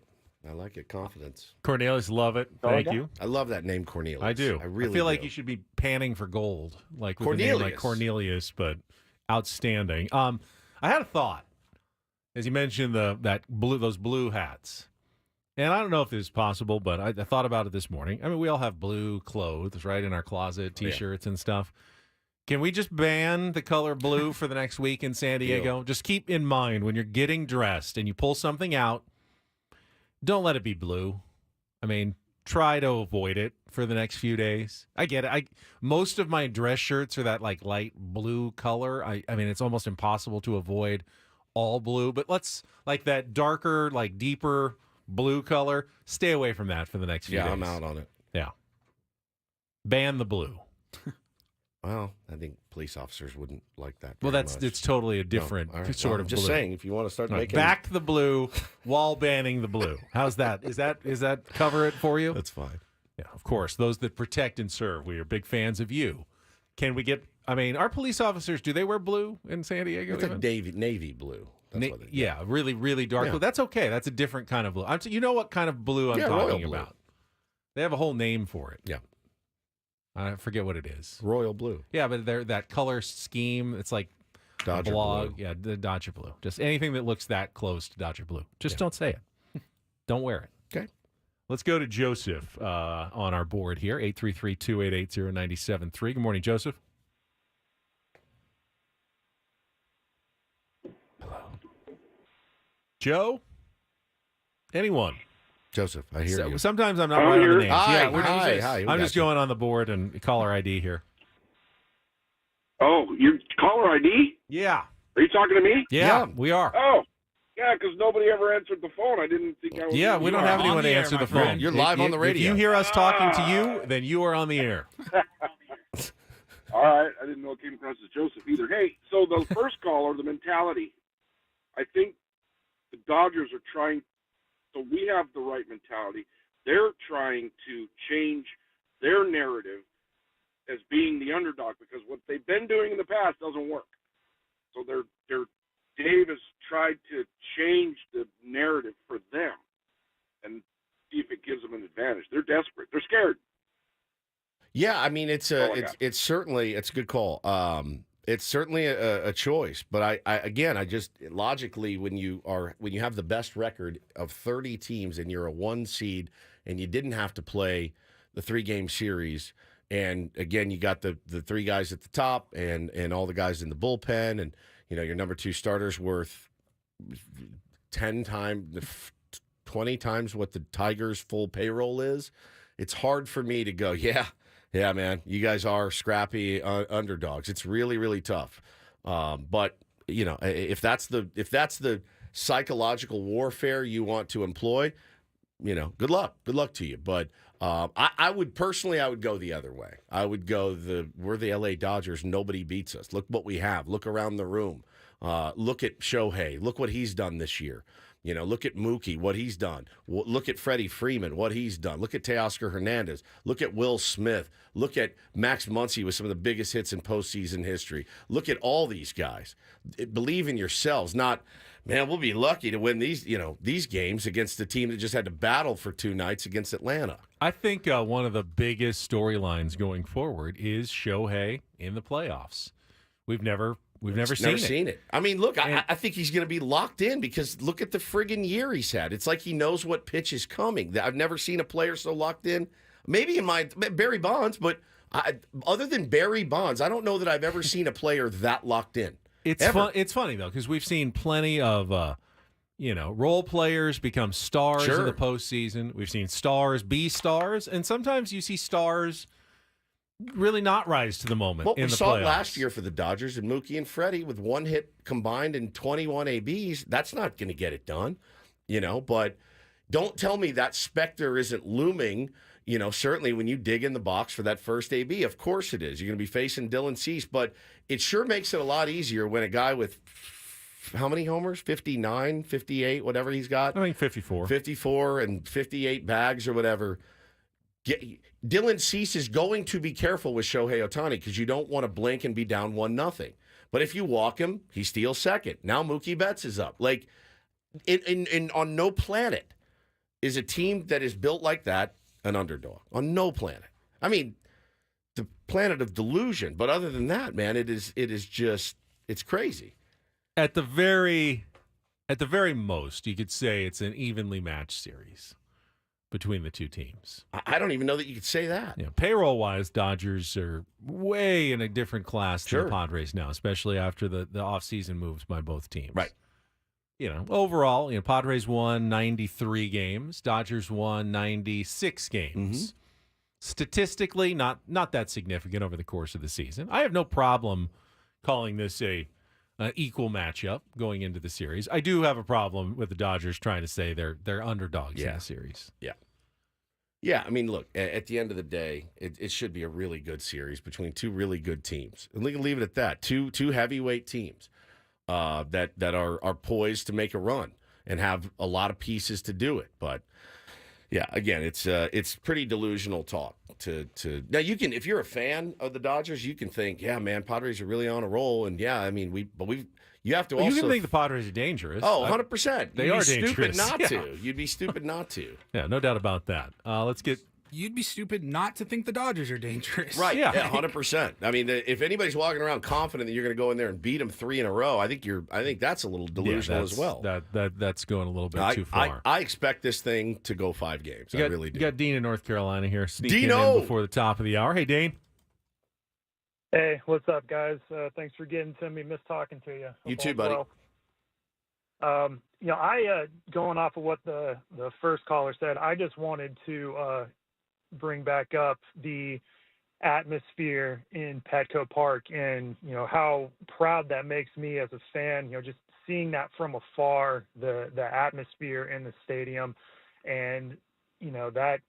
I think that is unmatched in baseball. I know the Phillies got they got a great thing going in their yard during the playoffs, but right now, from what I'm seeing, Petco Park is second to none with the environment and what's been going on there during the playoffs. So no doubt. That makes me incredibly proud to see. I hate that I'm not there for it, but I'm at peace with it and loving watching it from afar. And really the moment from last night that stuck out with me, and I watched the replay on endless loop this morning, was the pop from the crowd when Merrill uncorked that triple.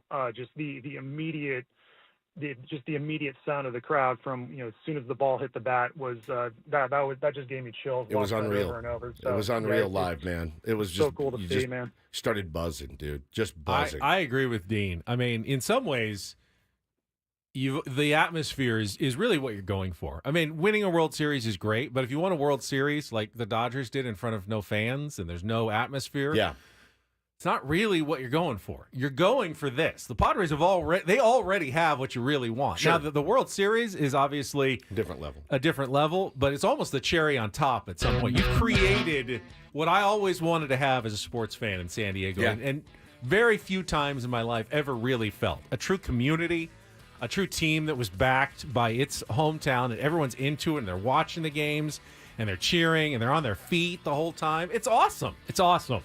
All right, we'll come back. Eno Saris is going to join us, Smart Baseball, in our 8 o'clock hour. Much more to get to. More celebration, locker room sound. Paulie was in there last night. Next on The Fan.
All right, we're halfway home on a Thursday. Ben and Woods, 97.3, The Fan. Great to be here with you this morning, representing our underdog San Diego Padres. And just a pleasure to be able to talk baseball. Thank you guys for the calls. Pretty good calls this morning. I like what everybody had to say. And, yeah, man, excited for the weekend. Got a live broadcast we're going to be doing out at AleSmith from 2:30 to 4:30 on Saturday. And AleSmith's a really rad place, very big and spacious. So kind of need your asses in the seats to make it, well, because it's a big space. You know, if it was in the studio, you get 14 of you in here and it would be packed. But we want the bodies out there. Have some beers with us, talk a little baseball. You never know. It might even put you on the air. You never know. You never know what can happen at a live remote. Ben could give you hugs. We can do that again. I think it's a great idea. Who will be starting game one? Bring Gas. Yeah, bring Gas. That was loud. Dylan Cease. So maybe we can do hugs for cats on Saturday. You down? Yeah, absolutely. I Raise had people, money for pets in San Diego, specifically cats. I had people stopping me last night saying, "Where's Ben? I want to give him a hug." And I said, "All right, well, he's hiding from us somewhere." I was literally as far away from you as possible. Yeah, like Rhode Island. I was at the top of the Marriott by myself. Solo. Like, I was solo. Actually, a tier 1 was at the top of the Marriott. I got a selfie with me up above him in the background. I was that far above downtown San Diego. Jennifer just said in the chat, wait, when and where? I missed it. Here we go. I'm going to read the whole thing. All right, do the whole thing. All right. Come out to AleSmith in Miramar on Saturday to see us as we broadcast live from 2:30 to 4:30 to get you ready for the San Diego-LA playoff game.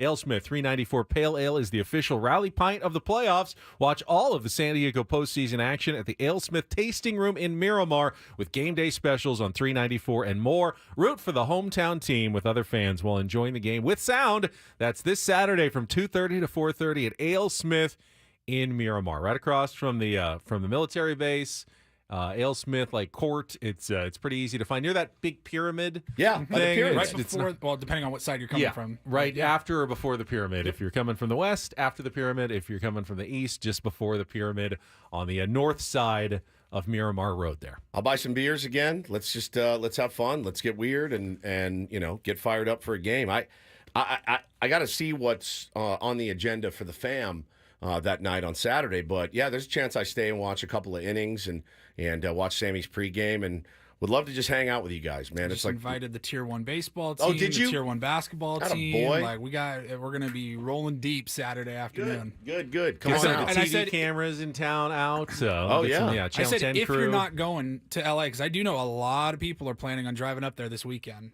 and checking out game 1 and 2. Hopefully Fox 5 comes out and hangs out with us, and Jake. CBS 8. Yeah. Got to spend some time yesterday with our beloved Jake from CBS. What's his last name? Garignani. Pretty good, I think, yeah. He is sharp guy. They all sharp are. guy. Darnay. Julian. Oh, Julian. Jesus, man. It's like we had to take a picture with him. You're like, you never know how ugly you are until you stand next to some of the guys in town. You're the elder statesman. We were just missing Troy Hirsch. Yeah, just missed Troy Hirsch. He was the only one we needed. Did you see my picture? You collect their trading cards or something? Did you see my picture with all of them? Did you? No, I didn't see. You had a picture with all of them? You didn't see no, this? I missed this one. Oh, man, I was trolling you on my Twitter. Before the game yesterday. I will go back on your Twitter account. I was so FOMO of your picture with Shield Seidler. I think I missed the picture with you and all my TV competitors in town. Yeah. There they are. Look at that. Missing you, Darnay and Troy. Yeah, there they are. Look how sharply dressed they are. I know. Well, as I said, Julian got best dressed in San Diego. Wow. Jake looks pretty good, though. He does. Too. He looks really good. I liked his jacket. It's dangerous for you two to be standing next to those two. It's terrible. It's a terrible, terrible feeling, man. Terrible feeling. So, yeah, bring it on out to AleSmith. Would love to see you guys and hang out. Holy cow, man. It's really happening. All right. So I saw one of my favorite tweets I did see last night was from Megan Reindl when she said to Paulie, "Don't come home unless you're soaked in champagne." And then 2 hours later, update, he's home and it smells like Typhoon Saloon in my house. So, Paulie, you were in there in the champagne-soaked locker room last night. What was it like? I've actually never been in one of the champagne celebrations before. I'm always on the air doing live shots somewhere outside, while my other TV colleagues always get to go in and do the interviews and get soaked. That's the question I wanted to ask. So why are they in there, but you're not? I don't know exactly. I think I'm just on the air more. They have me actually on there. You can't go live in there if you're not a rights holder. So I'm always outside doing You're literally live a shots. rights holder. Not on TV though. Oh. So that doesn't work that way. So Paulie, what was it like in there? It was wild. I went down into the tunnel after the end of the 8th inning. Oh, that's nerve-wracking. And yeah, they have TVs in the tunnel, so you're kind of watching to see how it make sure it goes the way you're hoping it does. And we're just kind of waiting in line to go into the clubhouse. And I was standing with Annie and Jeff Sanders from the UT, and we were just hanging out, watching that last half inning and talking. And Annie has been in that scene many times, and she looks around and she goes, I have never seen this many people trying to get into the clubhouse. Wow. The line was probably 100+ media members deep. It went all the way down the tunnel back to the home plate club. Jeez. And you're like, oh my God. And so you're just sitting there. Final out happens. Nobody goes in until after the players come off the field with their shirts and their hats, and then they do their own private toast with the manager, or I think yesterday was David Peralta gave the talk. Yep. And so that was cool. And then you could hear from the tunnel the eruption after whatever the final thoughts were from David Peralta before they all start popping bottles. But you were sitting there. We watched the giant carts full of ice and beer come rolling right on by us into the clubhouse, and then the champagne. And then they popped open the doors and said, come on in. And I just kind of walked in and was rolling on my phone. Figure I'll splice something together later. I just want to kind of collect it and have it and just observe and soak this all in. Now, my problem is this. I am someone over the course of 49 years that has tended to, I will get caught up in the moment. And I would have feared that I would have been a bit too participatory. You're not supposed to be participatory. You're supposed to exuberant, document it off on the sidelines. Walk right up to the bucket. Oh, these beers. Just I really know that about myself. It's part of the reason that I left. Some guys are not meant for that moment, and I believe that I'm one of them. Now, our Annie Heilbrunn got completely drenched. Manny got her. Toddy got it. That's right. You got a picture of it. Right at the end, I was kind of walking by. I just had my phone out. I started taking a picture. I saw her talking to him, and then he just dumped an entire beer right on her head. Yeah, it's great. As she's trying to interview him. Man, it was. That's a sign of. That's both a sign of affection and respect. Oh yeah, to get 100%. that from a player during a celebration. And had I not gotten it, I would have been very disappointed. Very anxiety ridden. I would have been like, why didn't terrible. It was why wild, didn't dude. They soak me. It was just going everywhere. Champagne. You didn't know if it was champagne or beer. It was mostly beer, I think. After they did the champagne right at the start, and then it just turned to all Budweiser. Did you see Schulte give AJ Preller a literal noogie? Hey man! That was one of my favorite moments. I died. Grabbed him, held him like a headlock, and poured beer on his head. Rubbed it in. Yeah. Dude, Hassan Kim was in there just raging with everybody. I love it. And that made me so happy. Of course, we played the audio earlier with Joe talking with Tony. He was doing interviews with all the people that were in there. And so you're like, okay, I hope that's a good sign. I guess if he got bad news, he probably wouldn't be smiling and talking and partying right now. He might be hiding in the back room or something. So that was comforting to see. But yeah, man, that was my first time getting to go down there and just sit there and watch. It's kind of awkward because, they're all in these little pockets of players. Pods of players, and they turn into dance circles, and the music's just raging. And I did not try to get in there.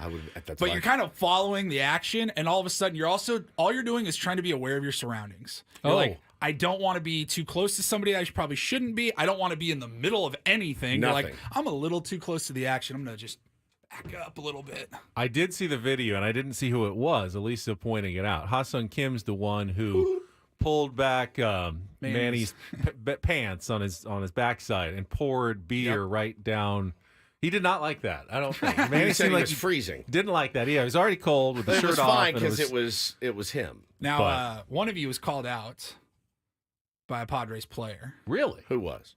One of you. One of us. Is that a tease? No, we All still right. have time. Like Plays during second base for the San Crony? Diego Padres. It had to be me then. Yeah. Oh boy. For what? He not walked, being there? He walked by and gave him a high five, and he goes, "Where the F is Woodsy?" Because he saw us earlier Yeah, before I the talked to him game. earlier before the game. And he goes, "Where the F is Woodsy?" I'm like, freaking guy left in like the fourth, and he goes, just shakes his head and walked away. I've left in the fifth. I wanted to see my kids, man. I can't, he doesn't have kids yet. He doesn't even have a wife yet. It's different responsibilities, and I can't go 36 hours not seeing my children. And Don't blame your children. I'm not on blaming your them. inability to stick it out. It's not it. And handle the stress of an entire baseball That game. is not it. It's not it at all. If I also, let me tell you this, I felt very uncomfortable in the Odyssey suite. I felt like a freeloader. So I was like, I'm just not comfortable. It's not nothing anybody did. This is just how I'm wired. And I didn't have a seat to sit in. And, I never get to see my kids in the morning, and I was going to miss them if I stayed. And it wasn't late. I mean, you got home by probably 9:30. I was showered and in bed by 10. Which I can handle. I can absolutely handle that. But I then I was up for like 2 more hours. You're just wired. Wired. Yeah. And listen, I would like to be a part of one of those someday. But again, I fear. Well, I fear they're going to be like, hey, easy, Turbo. You're not on the team.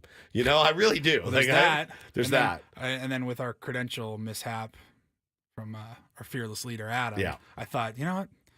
Now I know this may not happen again in the future, so I'm going to go get it right now and just soak it in. Man, it was fun. It was really cool to see that. And Michael says I was totally welcomed. I'm not saying that I wasn't.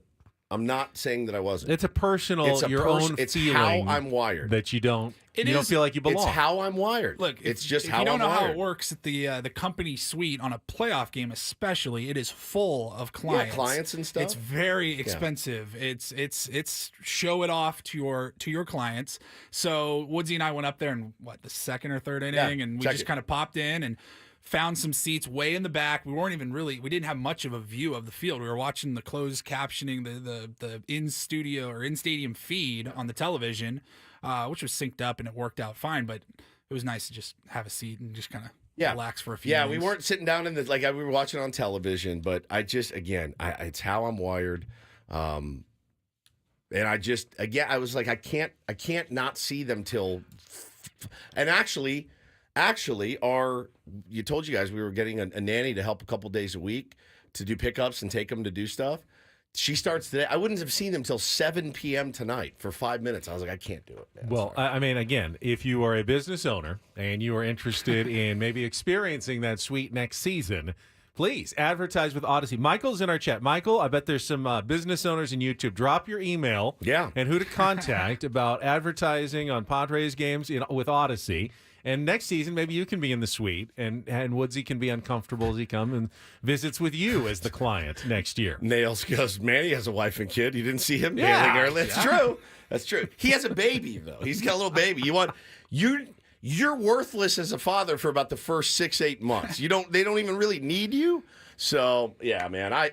Listen, dude. I just couldn't do it last night. So I want to hear from some of the players that were in that clubhouse last night. So we're going to play. I want to hear Manny. I want to hear Jackson, Merrill. We'll play some of Tony's interviews for you from after the game last night. When we come back, and then Eno Saris at the bottom of the hour. Don't go away. More Ben and Woods coming up after Kelly's Traffic here on 97.3 The Fan.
Hamul Casino.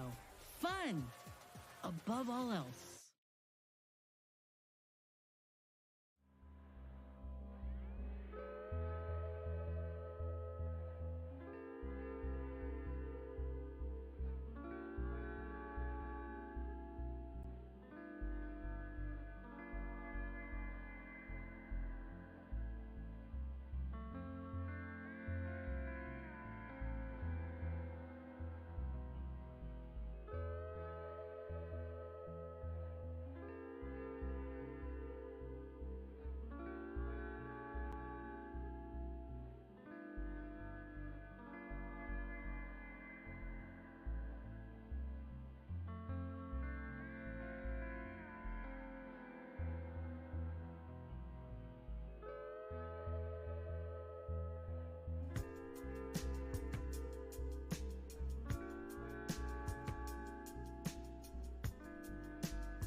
Hamul Casino. Fun above all else.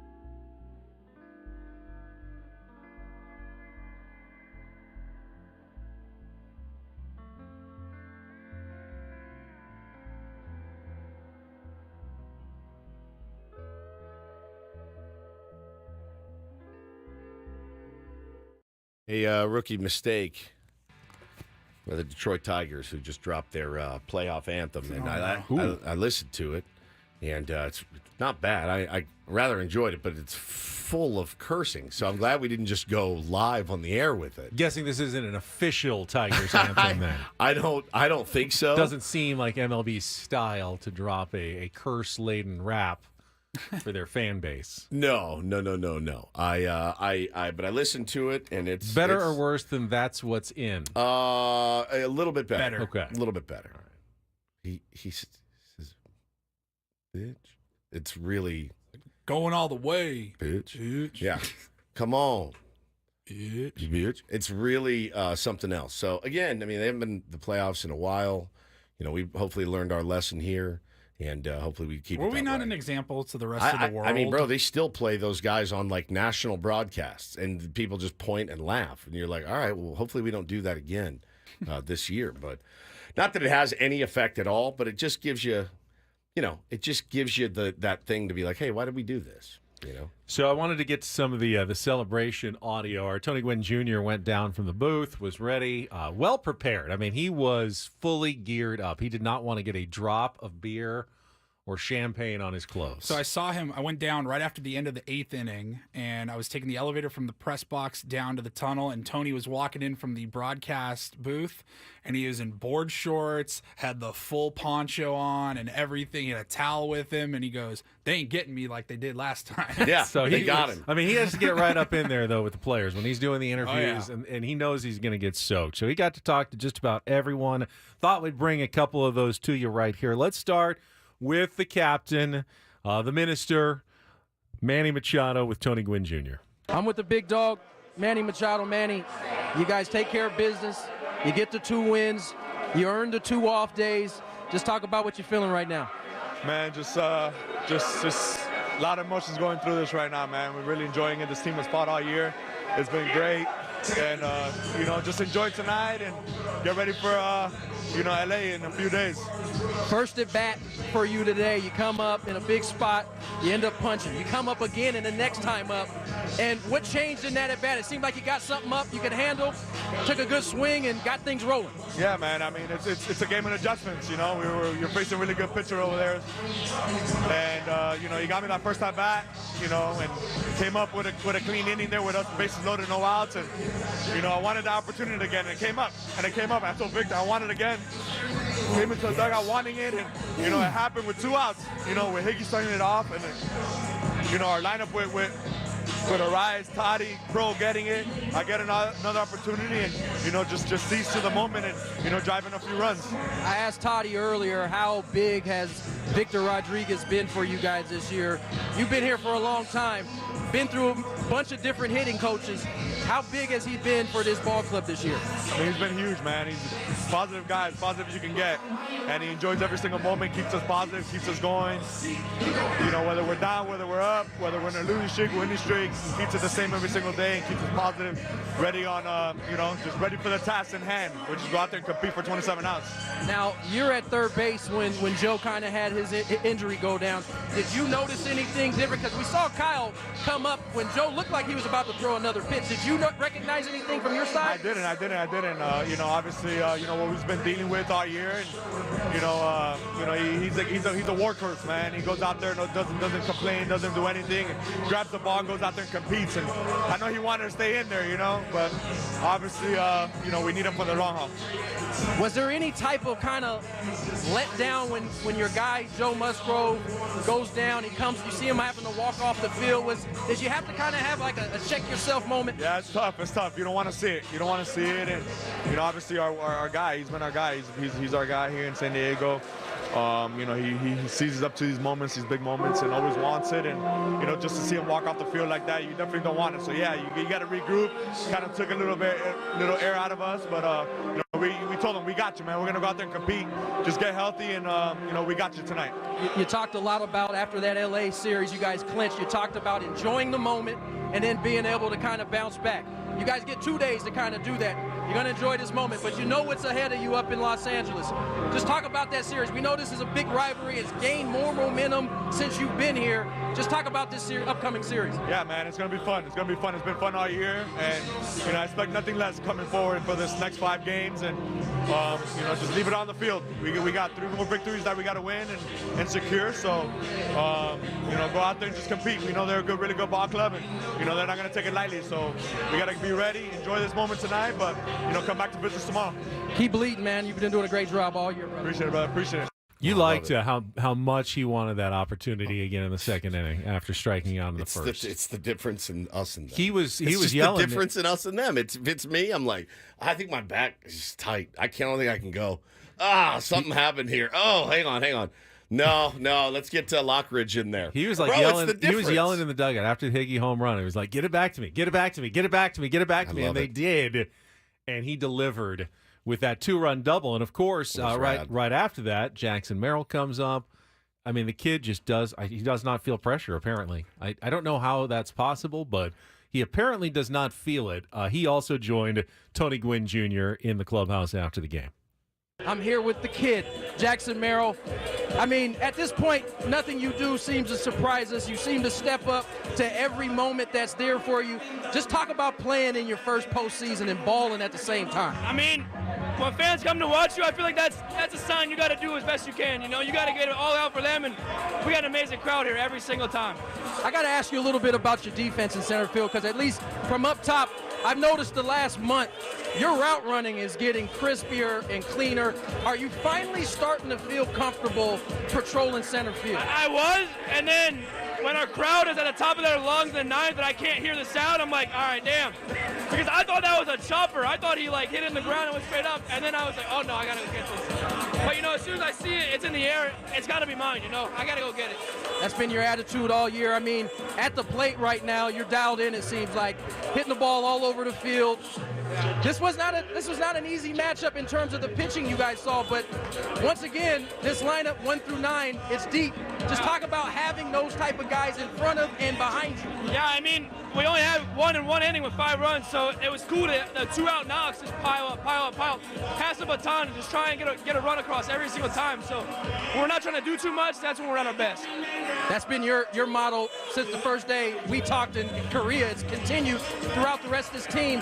One of the things that I think I get a chance to see and that folks get a chance to see is your passion for this game. You, no matter what the situation is, you seem to be always carrying a high energy. Just talk, is that part of who you are and your role on this team? In my opinion, in my point of view, like, it's baseball, and once that at bat is over, or once that play is over, you don't get it back. So you got to give 100% at every single play, every single pitch you see, all of it. You got to lock it in, you know? That's how you got to play the game, and if you're not locked in, then you shouldn't be playing it. Big matchup coming up. Yeah. Crosstown rival in the Los Angeles Dodgers. Yeah, it's going to be loud. It's going to be loud. It's going to be a battle, but, you know, I'm confident in our guys. Enjoy yourself, my friend. Let's go. Come on. Interesting. I had not even thought of that, but obviously that catch he made to lead off the 9th inning kind of had to go back, and I mean, what a different situation that is. If that ball gets over Jackson's head, and it's a whole different Suarez ball game, is dealing man. with a leadoff double or triple, whole different ball game. But he made the play. He's made every single play. I hadn't thought of the sound. Effect though. Yeah. I mean, should we be treating this more like an NFL game where you got to be quiet quiet when your team's in the field? Quiet down so they can hear the crack of the bat and have the right jump off. I've never thought of that before. Absolutely not. Absolutely not. Stay as loud as you can possibly be. It's like your team's on offense. Quiet, quiet. The quarterback needs to hear his signals. The outfielders need to hear the crack of the bat to know if they are supposed to go back or forward. Interesting stuff.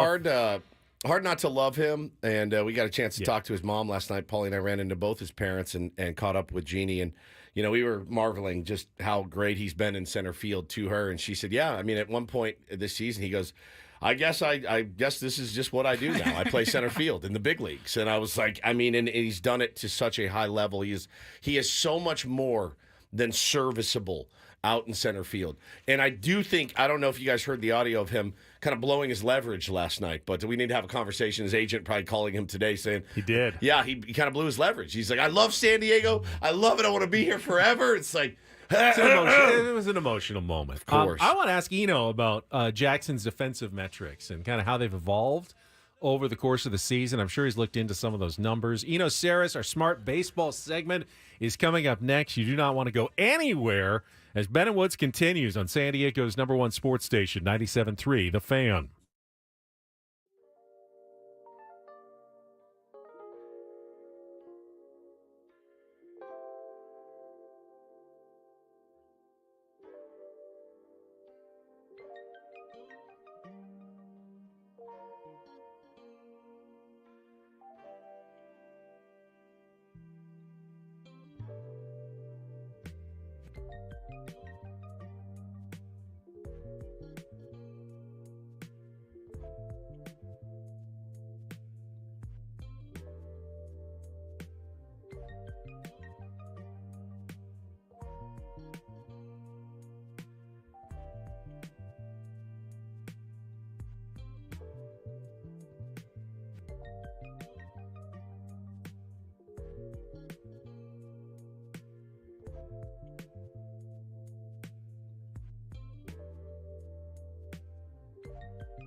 Segment. Love Eno to join us someday on a roundtable if he was ever in town. That would be awesome. He would be elite. We got a roundtable today coming up at 10 o'clock. It's our commercial-free 1-hour Padres roundtable featuring all of our hosts together. It is presented by San Diego Roundtable Pizza. For takeout or delivery, go to roundtablepizza.com. Roundtable, it is pizza royalty. We'll talk some smart playoff baseball with our friend Eno Saris from The Athletic right after this check of traffic on 97.3 The Fan. From the 97.3 The Fan Traffic Center, here's Kelly Danick. Traffic is brought to you by SDG&E. Just a few things to mention here, guys. Cordell traffic cam shows a stalled pickup truck in middle lanes on southbound 15 before Scripps Poway Parkway. Also south 163 before Kearneyville Road. Tow trucks on scene of crash in the center divide. And stalled vehicle on westbound 8 near Mission Bay Drive. That's in the center divide. In peak wildfire season is a last resort. SDG&E may need to shut off power in specific areas for public safety. Learn more about public safety power shutoffs at sdge.com/PSPS. I'm Kelly Danick with Ben and Woods, San Diego's #1 sports station. 97.3 The Fan. It's time for the super polished, yet to be named Smart Baseball Weekly segment with Eno Saris, son of a bitch. Brought to you by 7 Mile Casino, just 7 minutes from the ballpark by the bay in Chula Vista. Here's Eno Saris with Ben and Woods on 97.3 The Fan. Eno joining us with some smart playoff baseball here. Good morning to you, Eno. Good morning. So I mean, it's always good to be a smart baseball team and make good decisions. But, as you know, if you saw the movie Moneyball or read the book, the playoffs are the time when the long haul, the everything playing out, the averages, the little margins don't apply as much because it's all a sprint and short series. So, like, how much of it goes out the window when you get to the postseason, or should you always be playing the percentages that you would have been doing in the regular season? You know, I recently went and tried to find, at least in terms of team building, the types of numbers that correlate with postseason success. And I used all the numbers that correlate with regular season success, you know, batting average, OBP, slugging, you know, defensive value, all these things. And none of them correlated to postseason success. There was a tiny bit of a relationship with just overall team strength, so wins above replacement. But it wasn't anything like, you know, wins above replacement correlates to like 85% of your wins in the regular season. Sure. And it's like 10% of postseason wins. So there's really nothing that really links up. The only thing I could find was defense is slightly more important than it is in the regular season, and having a good lineup is actually is about the best thing you can do in the postseason. You know, and it's funny, man. I watched some of the games yesterday too, and I'm happy. I like to see, you know, teams like the Tigers do their thing, and teams like the Royals. It's fun for me. You know, the Padres obviously have some different expectations now based on some of the pieces they added throughout the season. You know, but nice to see those guys find a way to win 2 games against some, you know, clearly better lineups and you know, maybe equal pitching in both cases, if not superior. In the Astros and the Tigers case, you got Scooble, but you know, you went full bullpen day yesterday. It almost backfired, but they found a way to win. It's pretty incredible. Yeah, and you know, that's the thing is that you know, the way that the roster changes in the postseason can really screw with anything that you're trying to study. You know, what we've seen in the past are teams making it all the way with like 6 pitchers they trust or 5, you know? I mean, that started kind of with the Nationals. When the Nationals won it all, they didn't have a bullpen that they trusted at all, really. And they used their starters in relief and made it all the way to the end. So, you know, you get on a heater, you find some guys you trust, and that's how you get there. I think that's the sort of modern equation that people go through. You know, the only reason I distrust a team like the Royals is, you know, they won 2 games with 3 runs. Right. And I don't know if that's going to continue. Is that a testament to them, or is that a testament to the Baltimore Orioles and why their inability to score runs in the for the last 2 postseasons? I mean, it's shocking. You know, I heard Steve Phillips this morning talk about, well, you know, listen, they have the makings of a dynasty there, but you'd like to win one postseason game after all the regular season success the last couple of years. Yeah, and there's not supposedly such a thing as a hot hand. We're trying to figure that out, you know, when it comes to players. But I think when it comes to teams, it's even harder to prove there's a hot hand because the team is a collection of players. So you're going to say that a whole team goes cold, right? And yet that seems to be what's happened in Baltimore. Is, you know, they've been a 500, even I think below 500 team since the first half ended.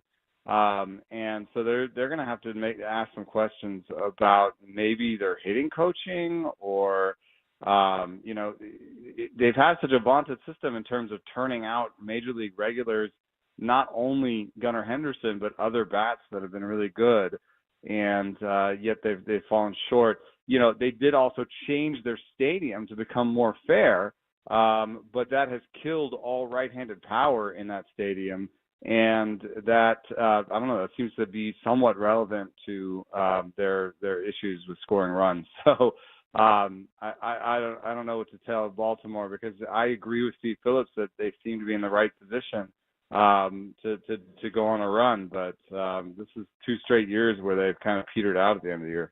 Talking to Eno Saris from The Athletic, and Eno, you spoke about the different strategies you sometimes see pitching-wise in the postseason, and the Padres may have to employ that with the uncertainty now with Joe Musgrove going forward and the elbow injury yesterday. As soon as, you know, maybe next Wednesday, they're going to have to decide on either a 4th starter like a Martin Perez, or perhaps going with a bullpen day with you know, they've got an elite bullpen, and you could try to piece it together. What's your kind of thinking on the way the Padres should approach this after Dylan Cease, Yu Darvish, and Michael King? Yeah, I think you'd start the game with Martin Perez, and you know who I'm going to mention here. You can call it from a mile away. Morihone. You're very predictable that way. But what I love actually is, you know, I did this thing where I was trying to look at the different starting rotations and the different bullpens for the postseason, and I couldn't land on the exact right number to compare them all, but what I did is I took the first 4 starters and the first 4 relievers, and I looked at their projections. And I have projections that use Stuff Plus and along with regular numbers. And the Padres projected to have the best bullpen in the playoffs, and the Padres projected to have the best rotation in the playoffs. Now, that did include Joe Musgrove, so that's hurt a little bit. But who it didn't include was Adrian Morihone and Brian Hoeing. So, you know, they actually go 6+ deep in the bullpen, where other teams are, you know, happy to have 3 that they trust. So I think what you do is you start the game with Martin Perez, and sometimes Martin Perez is on. Yeah. And especially in San Diego, he's been throwing the curveball more, and, you know, maybe the team he's facing hasn't seen that. And maybe he can give you 3 or 4. If he only gives you 2, then you go to Hoeing and Morihone, and you get to the back end. And so it's a modified bullpen day. Talking to Eno Saris here on Ben and Woods this morning. So give us kind of your preview of what we're looking at this weekend with the Dodgers. Obviously, Flaherty's a really good pitcher. Yamamoto can be really devastating and nasty at times. It'll be his first playoff start. Beyond that, Walker Buehler, who threw pretty well against the Padres, and then Landon Knack, who the Padres got to, if it gets to a Game 4 situation. But I'm not taking this Dodger team lightly. Why would I? They have the most wins in baseball. They are the number one seed. They have home field advantage throughout the World Series. They're calling themselves underdogs, and no one believes in them. But I look at that team, and I remain, in respect of them, certainly. Yeah, I mean, we can go through each of the different elements of the team, and you can say, okay, the Padres will have the starting pitching advantage, or it'll be 50-50 in every game, right? So you give the Padres the starting pitching advantage. You look at the bullpen, you say, well, okay, the Padres have the bullpen advantage. Then you go to the lineup, and though the Padres were a great lineup and in some ways superior to the Dodgers lineup during the regular season, the Dodgers lineup didn't really become whole until the end of the season. Yeah. They were missing a lot of guys throughout the season, and it's important because when you have those guys back, even somebody like a Muncy, they replace somebody like a Kike Hernandez who's not that good with the bat, right? So there's fewer holes now in this Dodger lineup than there have been at different parts of the season. So I would give the lineup probably a slight edge to the Dodgers. So this is a really evenly matched situation. I think they go 8-5. The Padres went 8-5 against the Dodgers during the regular season. They were all tight games. I expected to go 7. But I've been picking the Padres to go all the way. So. I wish it was 7. It's 5. Yeah, I said the same thing earlier. I don't expect. I think Major League Baseball might want it to go 7 at this point. They're so hyped about this series. Get a couple more ratings boosts for Game 6 and 7. So I walked into yesterday. I went up to say hi to our radio guys, Jesse Agler and Tony Gwynn Jr. And Tony Gwynn Jr. and AJ Casabell, one of our writers, were going at it in the room about how you fix the playoffs, right? If it needs fixing. I know it's a small sample size, the rest versus rust situation, which is fascinating. AJ's to a me. rebel. He'd get rid of the infield fly rule if he could. He would give you an RBI and a double play if he could. As he should, by the way. He's a rebel. That's a run batted in. I don't care what anybody says. I give it to my adult league team. If you hit a double play, you get an RBI. You drove in a run. That being said, it's only been a couple of years of the new system. The Astros were really the only one to be able to kind of get through it so far, and even they didn't even get through the wild card this year. But when you look at it, I heard AJ say, get rid of a couple of regular season games and play best of 7s throughout. And I would sign up for it today because there's nothing better than this. Nothing. That's an interesting thing. I think we've had in this wildcard format, 10 out of 12 have been sweeps. And I think it's just weird that you just get that momentum of that first win and then it's over. Then it could be over, for the most part. There is an interesting system. Everything about the playoffs, is not only just about the playoffs themselves, but about the value of the regular season. Because, that's why you give buys, because those teams were so great during the regular season that they deserve a bye in the first round. You don't want to devalue the regular season because it's so long. And honestly, if you devalue it, then why do we do it for 6 months, right. So one thing that they do in Korea that's kind of interesting is that basically the home team in the wild card series starts the series basically 1-0. Like the road team has to win 2, but the home team only has to win 1. Wow. I sort of see that, though. You really give a team an advantage to winning the regular season. Now, it's funny, though, because if they both finish with 89 wins and it comes down to a tiebreaker, that seems like a huge advantage over two teams that had identical seasons. Whereas, you could have a wild card team that wins 106 games playing an 82-win wild card team, and then it feels like maybe not enough of an advantage there. Yeah. So anyway, I think that system is good for sort of valuing the regular season. I don't know what it does. It doesn't feel very upsetty. It makes it very hard to do upset, sure. I guess. And then people like upsets. So Yeah, I love him. Yeah. So you don't want to devalue that. And then if you one thing that I do not like about the basketball playoffs, and I like the NBA, is that they're too long. They're really long. They let too many teams in, and the first round is pretty much awful. I mean, I don't know that we've had an upset with the current NBA rules. I don't think we've had a first round upset in forever, and it's mostly a bad team against a good team in the first round, and you're just like, why am I watching? Why do they have to have multiple games of this? I think that's something you want to do too. It's like watch how many you let in. You don't want to devalue the postseason by letting too many people in and making it too long. Before you go, I teased this question, so I wanted to ask you because you did say that defense does get a little bit more important in the postseason. I want to ask about Jackson Merrill's defense, and I don't know how much you looked into the metrics, how hard it is to project a guy who'd never played center field and how he would do, but he seems like he's getting even better and better. I know his outs above average, really, really good for a rookie that he never played the position. What were some of your impressions this season of Jackson in center? Yeah, I got to vote for the Gold Gloves this year. For the Fielding Bible awards, and so I looked into center field, and I was really impressed. I don't know that I probably shouldn't reveal, but I didn't give him the number one spot. I mean, it's kind of a clearer number one, I think, but he's in my top 5. And I thought he did a really excellent job. One of the things that you can tell before you put a guy in center is that wheels are important, and he obviously has the wheels. Youth is important. We've stopped giving any center field appearances to guys over 30. I think there were like 2 of them this year in all of baseball. So you get to youth, you got your speed. And I think that, just having him out and left a little bit gave him the idea, there are some guys that have a little bit of trouble tracking the ball when it's what's in the air. I remember Daniel Murphy, they put him out in the outfield and he just couldn't see the ball or whatever it was. So, once they saw that he could handle left field, I think it was pretty obvious that he could handle center. Eno, really appreciate it as always. Hopefully you can get down to San Diego for a playoff game at some point. We'd love to see you. Either way, we'll talk to you next Thursday. Thank you so much.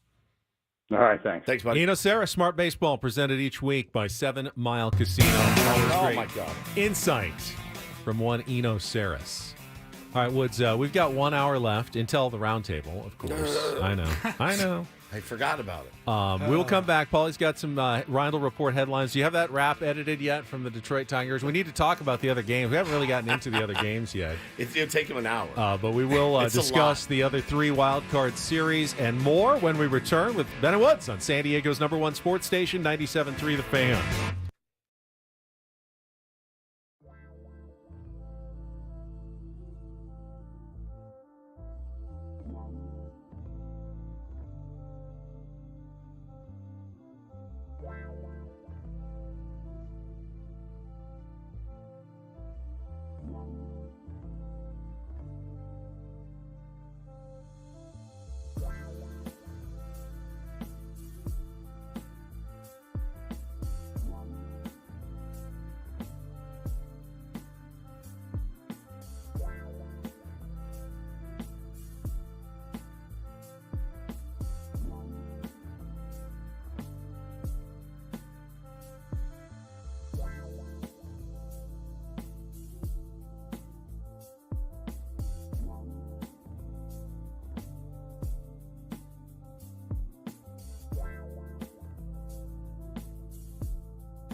All right, I got one wish here at 9 o'clock that Joe's elbow is as good as his taco.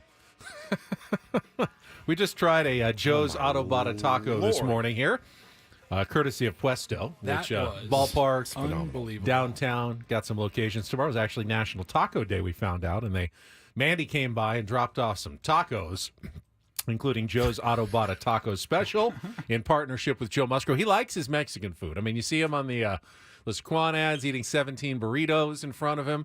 He's a good San Diegan. He likes his Mexican food, and if there's any power in tacos to cure what ails you in your elbow, I do think there is power in tacos. He's got a good one right now. That was fantastic. That was really good. Had a little grilled pineapple on there. Oh, my God. It was perfect. All right, there's just... Paulie's showing it off right now. To let everybody know, if you're looking at Paulie's screen in a minute, you might be able to see the window washers are right outside of our windows, and it's quite unnerving. To you? To me. I mean, are you worried they're going to break in somehow? No, I'm worried that they're going to fall. Well, that's really more of a them problem. But it's not. That means I have to see it, man. So your back is to them, but I'm watching them slide up and down, clean these windows, and it is. I appreciate them because I like a good view out the window on the 6th floor here. You appreciate them because they are cleaning your windows. Exactly. Lord, I don't want to clean it myself. No, I mean you couldn't. But I'm not really afraid of heights. No, I am. I'm not a fan. I mean, if you walked out on that platform that they've got, it's like a normal space where you could walk around. I mean, you don't just fall down in normal life when you're walking on a flat space. Why would you fall? Because you're 6 floors above the ground. It's hanging from a string. It's hanging from a cable or two, maybe. Hanging from a couple of strings. I'm sure they have a safety wire attached. Now, that would be terrifying. If you actually did fall and then you're just dangling by the safety wire, I would not want that for sure. No. And that's a possibility every day. You believe they're underpaid. You don't know what they're paid, but you think they're underpaid. I promise you, whatever they're paid is about 10 times less than what they're actually worth. You could give me $500,000 a year to wash windows. I couldn't do it. I'd make it one afternoon and go, that's it for me. I'm not a big fan of heights, nor dangling from the 6th floor. I mean, look how much it's moving. I'm not dude. looking. I don't like to see them. It is terrible. Hey, Woodsy, you want to do your own stunts? Absolutely not. Absolutely not. Holy cow, man. Anyway. So it's all set in the American League. Both division series are set. The wild card series are over. The Kansas City Royals sweep the Baltimore Orioles. They are in the chamber and are off to face the New York Yankees in Game 1 of the ALDS on Saturday. Meanwhile, the Detroit Tigers, we talked about them a little bit earlier, surprising upset in Houston, taking both games from the Astros. They are on their way to Cleveland for an AL Central matchup against the Guardians. That'll be the first game on Saturday at 10:08 a.m. So the AL series are set. Padres-Dodgers obviously is set. And we got one more series to decide. A Game 3 tonight in Milwaukee, 4 o'clock first pitch. The Mets could not close out Game 2 yesterday despite having a 3-1 lead. The Brewers rallied with 4 runs in the 8th inning. Jackson Churio hit not 1 but 2 game-tying home runs in that game. Man. Our Jackson is coming up big in the postseason. Their Jackson is as well. And the Brewers pushed it to a Game 3 with a 5-3 win yesterday. So they will have Tobias Myers on the mound in Game 3 against Jose Quintana for the Mets at 4 o'clock later this afternoon. And the winner gets the Phillies. Quite in the NLDS. I love what he said. Look, I love in the American League, it's just the Central against the Yankees is what it is basically right now. The much maligned Central. And had the Mets held on, the Central would be totally gone from the National League. Yeah. The Milwaukee Brewers still have a shot though in that series. Now, I assume if you're the Phillies, you're more than happy to see those two teams continue to battle. I mean, if the Mets make it through, they will have played critical games all weekend, a doubleheader on Monday, 3 huge games, including, an eliminator possibly today against Milwaukee using all the pitching. They're going like, hey, make this as hard as possible, for the Mets or the Brewers to advance in this series before we just wait with Zach Wheeler rested and fresh and ready to go on Saturday, presumably Aaron Nola on Sunday, to have the advantage in that matchup. It's been fun to watch, man. It really has. And I thought what A.J. Hinch did yesterday, man, it was pretty legendary. It was just one after the other, and you could see the grin on his face. I mean, I think managers like doing that. I mean, obviously, not every pitcher you have is a horse that's going to go out there and give you 7, right? And if you have to be creative, he was as creative as it could get. And he did did you see the Jackson Jobe? He put Jackson Jobe there. He'd just been called up. He's their number 1 prospect. And they put him in, and he served it up, man. He gave up the tying run, but they got right back, picked him up. And, AJ kind of puts his arm around him. He's like, don't worry. I heard a great story about him yesterday. Jackson Jobe? No, A.J. Hinch. So Spencer Torkelson was their number 1 pick a couple years ago, and I remember we covered it, and we were like, good God, man, we're watching videos of that guy. Like, this guy's going to hit 50 homers. Like, he's unbelievable talent. Well, it didn't go well because it's really hard to hit in the big leagues. And he ended up getting sent down this season, and they said that A.J. Hinch would call in, check with him, and say, hey, man, you're good. Like, you're going to be back. You're part of this team. Like, really took him under his wing. Part of our future. Yeah, I thought that was just the coolest thing. And obviously AJ knows how to win and has done a really, really phenomenal job in Detroit. Just a really cool story for them, and just a team that needed that. I thought the Astros were going to come back, and I had a lot of faith in Hunter Brown, which he was good. A 1 earned run, 9 strikeouts yesterday. But the bullpen game kept him in it, and all it takes is 1 rally. That's all it takes, and the Tigers got their 1 rally and beat Josh Hader to win that series. So they move on. So that's what happened yesterday. I think Paulie's got a little bit more though for us coming up on our Rindle Report. And get things started here with our today's edition of the Rindle Report. Now tuned into the greatest. Welcome to the Rindle Report with Paul Rindle. Hi, Paul. All right. 2 stories from the world of sports that we haven't gotten to yet. We'll start off in Major League Baseball. And 1 story that you didn't know you needed. Are you laughing, biatch? It's the Rindle Report. Hey, Paul, how you doing? Okay, how are you? On 97.3 The Fan. Are you ready to bless the mood? I need some help, please. That was good. Can I get a oh yeah? Oh yeah. All right. Gentlemen, just 2 stories for you. I was going to include all of the rest of yesterday's action. We just got to it right there. Sorry, Paul. In the wild card round. No, perfectly fine. Okay. So, just a quick football story. We actually probably could have and should have done this, and I don't do this week. This is unbelievable. God. This is unbelievable. I can't believe it. Rashee Rice, wide receiver for the Kansas City Chiefs. Just got hurt, right? Yeah. He got hurt on Sunday. Oh, you remember his offseason? Suffered a knee injury. Remember his offseason? The 100-mile-an-hour, 30-mile-an-hour accident he got in Dallas, here in Dallas, and they just got hurt, out for the season after last week's game. It's been a rough year. Yeah. And then again he gets hurt, leaves the game on Sunday. That's never good. And then you got to deal with some extracurricular activities that you really had nothing to do with yourself. I don't know what it is about the Chiefs players and their family members just absolutely putting them in the torture chamber, but Mama Rice, what are you doing? Is in a little bit of trouble. Marsha Kearney is her name, and she has a Chiefs jersey that says Mama Rice on the back. So there's custom Chiefs jersey for her son. There's no mistaking who she is. Right. And she's in trouble because, well, she got caught on Ring camera footage of her stealing her neighbor's package, which off the doorstep, kind of kicked it away from where she thought the camera might pick her up. And but she was wearing that Chiefs jersey custom that says Mama Rice. Very clear to spot. So she knew there was a camera because she was trying to avoid it, but she still didn't bother to change or at least put on a neutral sweatshirt or something. She kind of walks past the door and then comes back into the frame, and you're like, oh my God. So she's wearing the jersey. It's very easy to tell exactly who it is. And what was so important that she had to steal? Well, I don't know if she knew what it was. That's true. It's kind of it's one of those mystery gift games. But when we you're stealing packages. We did find out that the package included several Chapel Roan vinyl records. Oh, wow.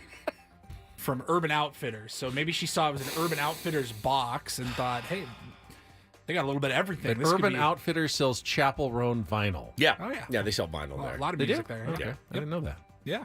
When's the last time have you ever set foot in Urban Outfitters? I assumed they sold outfits. Like clothes. Is it not a clothing store? It is. Okay. But it's all They also have vinyl. They've got vinyl, they got some knickknacks and all kinds. It's a cool store. I mean, actually do not go in there solo at 49 years old. It sounds like you're describing like Target. Yeah, I mean, but there's no groceries. There's got some stuff minus groceries. Yeah, okay. Yeah. But you can get Cleaning supplies. Right. No, No, not no. at Urban Outfitters. It's clothes and like you know, candles kitschy and- candles and yeah. vinyl and stuff like that. So Bed Bath and Beyond. No, it has clothes. All right. Bed Bath and Beyond with clothes. Urban Outfitters. It's its own just thing. a It's store. Urban Outfitters. It's like you don't go to a taco shop and be like, yeah, but I mean, There are more stores than just are you guys Costco, like Ben. McDonald's, right? Like, Costco has everything now. Why? I can get clothes. I can get knickknacks. you can't get I just get a knickknacks. lot of them at once. But it's for like younger kids. So don't go in there Jada solo. the Jail says they sell prank stuff like whoopee cushions. Yeah. So it's Spencer Gifts. Oh my God, it's But Urban Outfitters. Spencer Gifts. It's but with Urban clothes. Outfitters. Just don't go in there, by yourself. Why? Because you'd look like a creep. Because there's a bunch of 16, 17-year-old girls in there. And nothing's fitting you there. Nothing. Me neither. Like Five Below. I don't know what that is. That's like the new No, dollar store, that's except it's $5 or $5 less. and less. Oh, I don't know what that is. I don't know that anything is $5 or less. At Urban Outfitters. Yeah, he is a one-stop shop kind of guy. Oh, Drew. yeah. I like the one stop. Yeah, he does. All right, and then finally, You get gas at Costco, too. You can. Yeah. finally, I Can you decided get it to at do Urban some Outfitters? You cannot. Okay. some fun audio for our final story here. Just a abbreviated version of all the calls. If you missed our Padres wrap-up or you forgot our Padres wrap-up, it's 2.5 hours ago, you definitely heard Jesse Agler's call of the Higgy bomb from yesterday, the one to tie it up 1-1 in the second inning. Here's Jesse Agler if you missed it. 1-2 pitch is hit in the air to deep left field. Laureano is back. He is at the wall. Oh my goodness, it's gonna go. Kyle Higashioka takes it out for the second consecutive night and a 1-1 game here in the second inning. It's pretty good. Pretty good call. Yeah, very good call. Unfortunately, Jesse, and I'm assuming ESPN, were both upstaged by the GOAT, Eduardo Ortega. He wasn't a finalist for the Hall of Fame this year. They just announced them. He's not on there yet. Got to get him on. Got to get him into the Hall of Fame. The Ford Frick, right? The Ford Frick Yeah. Award. He's not one of the 10 finalists. Listen to this call. I'm going to turn down the Rinder Report music and just allow you to listen to all of Eduardo Ortega last night. Higgy's home run. A punto de matar la entrada en orden. Lanza Max Fried para Higashioka. La prendió por el izquierdo. La repitió. Paga caro. Vuela la bola. La va a sacar. Se empató el juego. Iggy. Segundo día consecutivo en los wild card. La botó ayer en la octava para la cuarta carrera del equipo. Swing con 2 outs. A la calle. Higashioka. Ra. Juego nuevo, estremece, Petco revive la emoción, la marea dorada. Los Padres regresaron en la segunda entrada. Bueno, Eduardo, lo estabas diciendo. Fantastic. I love how he says Higashioka. It's a little bit different than we say it. It's more Higashioka. I like that. Yeah, it's great. It was good. ¡Empató el juego! Higgy, yeah. I heard something about izquierda, which is left. Here it is. Higashioka. I love him so much, dude. Unbelievable. We got a Juego Nuevo, new game. New game. All tied at 1. Good stuff from Eddie, as always. Got to see our beloved Carlos Hernandez yesterday. Rolls his Sweet R's angel. in a way I could never dream of rolling his R's. Yep. Oh, you got to see Carlos too? Yeah, that was him and the little color at best. the end. The best. Did you see Fernando is stepping aside, at least temporarily, got some health concerns from his color commentary. Oh, Fernando Valenzuela. Duties with the Dodgers, apparently. But they're hopeful he'll be back next season. But It's like, just be careful when you throw around the words. Yeah, Fernando health stepping back. concerns. Right, Fernando Valenzuela. Yeah. He was a Padre as well. So I have a little more warm feelings towards him than maybe some other Sure. ex-Dodgers. Makes just sense. Yeah, you don't want anybody to, He was on a really good, the 1996 Padres team that won the division and went to the playoffs and spent some time here as well. So best wishes to Fernando Valenzuela. Best wishes. But not the rest of the Dodgers, Right. obviously. All right, Paulie, good job with the Rindle report there. Sorry I stole some of the thunder on the other games, but No, happy. Hey, we get it covered. We wanted to make sure we talk about all of it. Either before or after the long intro, it does not matter. All right, little preview of the roundtable coming up, and we talked about it a little bit with Eno. But how do you tackle this series if you don't have Joe Musgrove available? We've brought up a couple of the options. I want to throw one more out that hasn't been discussed yet. We'll get to that coming up next with Ben Woods after traffic here on 97.3 The Fan.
Hamul Casino. Fun above all else.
Saw a lot of people wondering why Yu Darvish was not, the first option out of the bullpen. I mean, he was out there. Joe gets hurt in the fourth inning yesterday. All right, perfect situation. You can take over. You can warm up as long as you'd like. Or Matt Scraby pointed out something that is actually fairly obvious, but with the situation when a pitcher gets hurt and you could take as many warm-up pitches as you want. They always make them do it on the mound, though, instead of just do it in the bullpen and then come back out to the mound for your last few. It's that awkward where you could be out there 4 or 5, 6 minutes, just getting loose out there in front of an entire sold-out crowd of people. It is really an awkward situation, but that's just how they do it.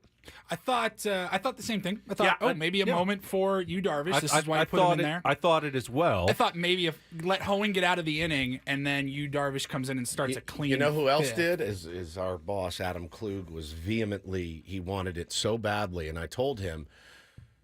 I said this was before the game. This was before Joe got hurt. He said, "So do you get Yu in tonight?" And I go, "Why? Do you piggyback Yu?" And I said, "Why would you do that?" And I said, "That's a Dave Roberts move. That's a chasing a moment that you don't need to chase for a guy that doesn't pitch out of the bullpen just because he's in the bullpen." I go, "You went out and got a ridiculous bullpen for a reason." That's the break glass in case of emergency. That's it's like norovirus rips through the bullpen and you have to use somebody. You know what I mean? There's no reason to chase that moment, which is not a moment Yu Darvish needs. Well, it's possible that Mike Schilt just thought, okay, this is our best strategy. It's also possible that it's a window into their thinking for this upcoming series against the Dodgers. We know Dylan Cease was going to be ready for Game 3 or saved for Game 1 on Saturday. But if you want Yu Darvish to pitch in Game 2, you wouldn't want to pitch him on Wednesday because then he'd be pitching on 3 days rest. So if you had him go 3 or 4 innings, you probably would burn him for Game 2 of the series and have to hold him back for Game 3 in San Diego on Tuesday, which is possible because Michael King can pitch on Sunday on normal rest. Remember, he pitched on Tuesday, so Wednesday, Thursday, Friday, Saturday. 4 days, normal rest. You could go back with Michael King in Game 2. What would you say are the pros and cons there? I would assume it's going to be Cease, Darvish, King back on Tuesday at Petco Park, but you could go Cease King right off the bat with maybe your number 1 and 2 options. Does it change if you win Game 1 or lose Game 1 with Cease? Yeah, I mean, do you want to play it by ear, or do you want to have the guys just ready and locked in and knowing where they're going to pitch? I think it's the playoffs. I think you can play it by ear. I think you should play it by ear. I think they probably will play it by. I mean, I could be wrong. We may get a chance to catch up with Mike Schilt tomorrow here on Ben and Woods, and if not on our show, then on Gwen and Chris. And I'm sure he'll be very forthcoming with all of these details. Tell us exactly what his plan is. But I mean, gonna ask the question certainly. But I see what your point is, Benny. About you're going 1, you're going 2. Well, I haven't gotten my final point. Oh, sorry. I'm sorry. The final I was waiting. The final point would be if you started King in Game 2, you would have the option of either Cease or King in a Game 5 on Friday. Yes. Whereas if you wait and use King in Game 3, he won't be able to come back on Friday because that would just be 2 days rest. But if you pitch him on Sunday, Monday, Tuesday, Wednesday, Thursday, if it goes the distance to Game 5, you could bring him back. Or you just wait and use Dylan Cease again. But, I mean, if King is as nasty as he was in Game 1, we haven't seen Dylan Cease. Maybe he'll be just as nasty. You'd at least have the option of both of those guys in a potential winner-take-all Game 5 scenario at Dodger Stadium next Friday, which I don't know if they're going to do. I mean, you'll have the option of you or Dylan possibly in that scenario if you pitches on Sunday, but Michael King would just be one and done. He'd pitch Tuesday. That would be his only appearance in the Dodgers series if that's currently the plan. Any thoughts on does that impact your decision of trying to move Michael King up? Yes. Okay. Absolutely. Yeah. I mean, I think I'd go King second because win or lose on Saturday on Game 1, you can spin it.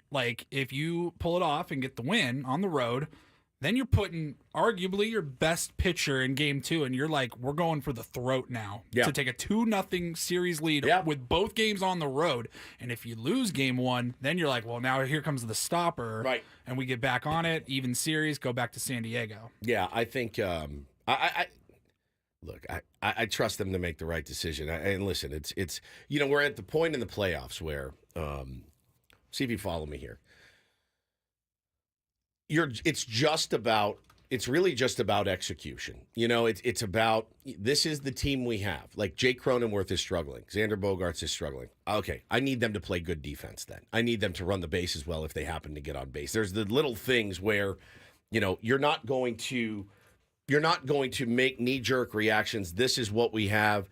I'm fine either way. I really am. I don't know that you have to go crazy, moving guys up, moving guys around. I'm down to keep guys on regular routine, but, with a guy like you, Darvish, now with Joe going down, you absolutely need him.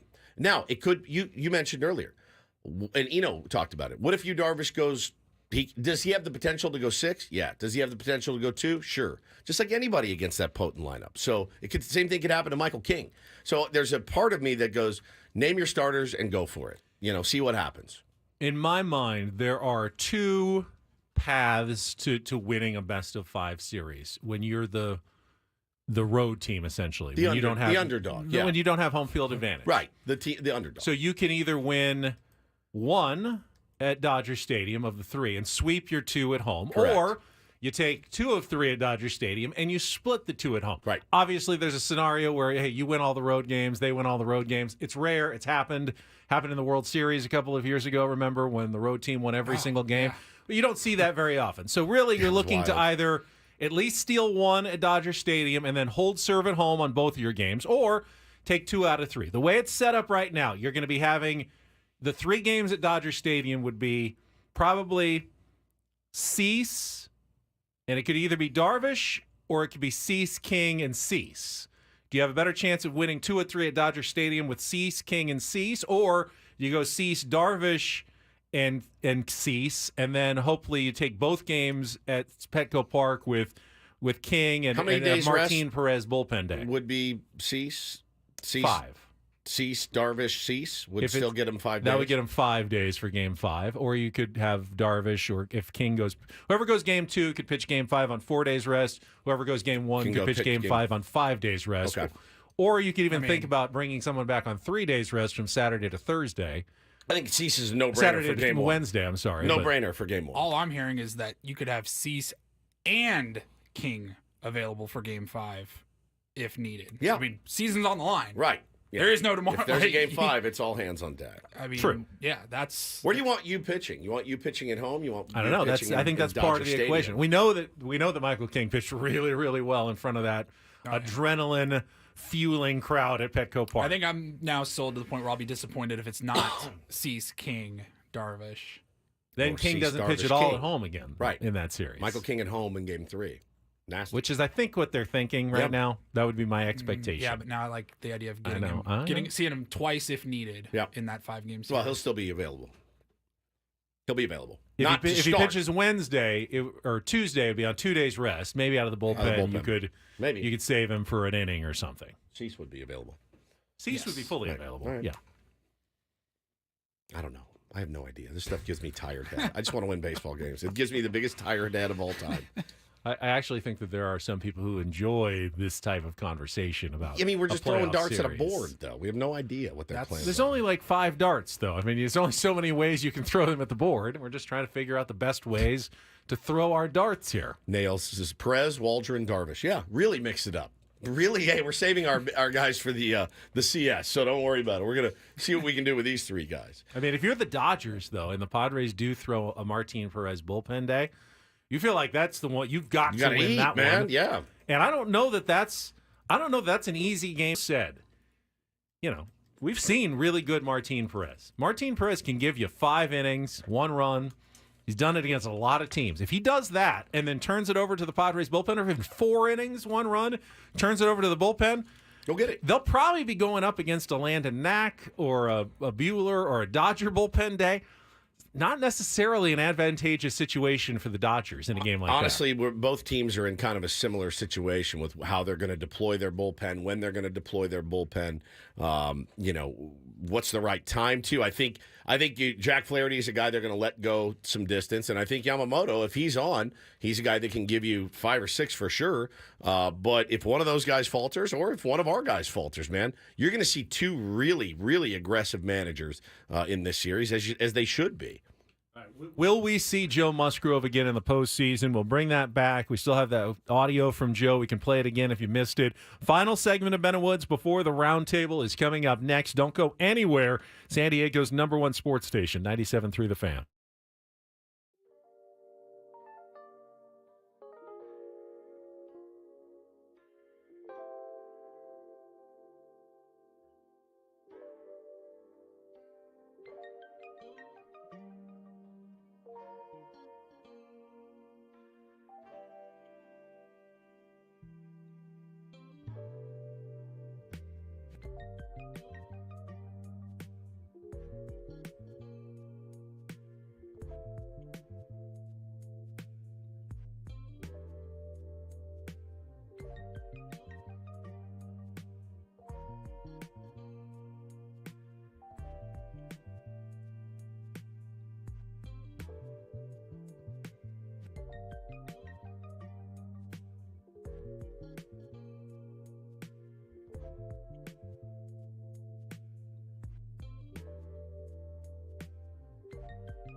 Have this image in my mind, Woods, of Joe like sticking his arm into some sort of MRI chamber right now. I don't know exactly how those work in terms of the scans. I know the full body one, like they put you in a tube and everything. I did that recently, yeah.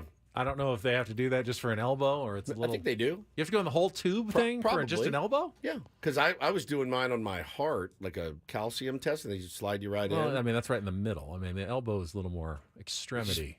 Put your, I think you probably have put your arm I in. think you go in there. It's like a tube you can stick it in. It's not like when you go to CVS in the 90s and get your blood pressure at that machine. Yeah. I mean, they should invent that if they don't have it already. They still have those machines. Do they really? I think so. I think the so. blood pressure cuff. Why? Why are you killing me? Why is this thing? This thing is the death grip of my arm. Yourself a little bit. All right, let me see if I can lower my heart rate and my blood pressure into acceptable levels that don't require me to go to the emergency room. Well, and it's like a tourniquet. I mean, it's like a huge. And it's good God, dude. The pharmacy at our local grocery store when I was a kid had one of those, and I would always like leave my mom while she was shopping to go. Oh, 100%. Stick my arm in that thing and see how tight it would get. I had no idea what he was doing. Device. Yeah, no idea. Dan says they have chairs you can sit in now for MRIs, and then Rafa says some of his patients will go in for the full thing. I think it's maybe doctor dependent or machine dependent. But yeah, we're not in a position or a profession where MRIs are common. Sorry, Benny's gonna be a little late. He's got to go get another MRI. Whatever.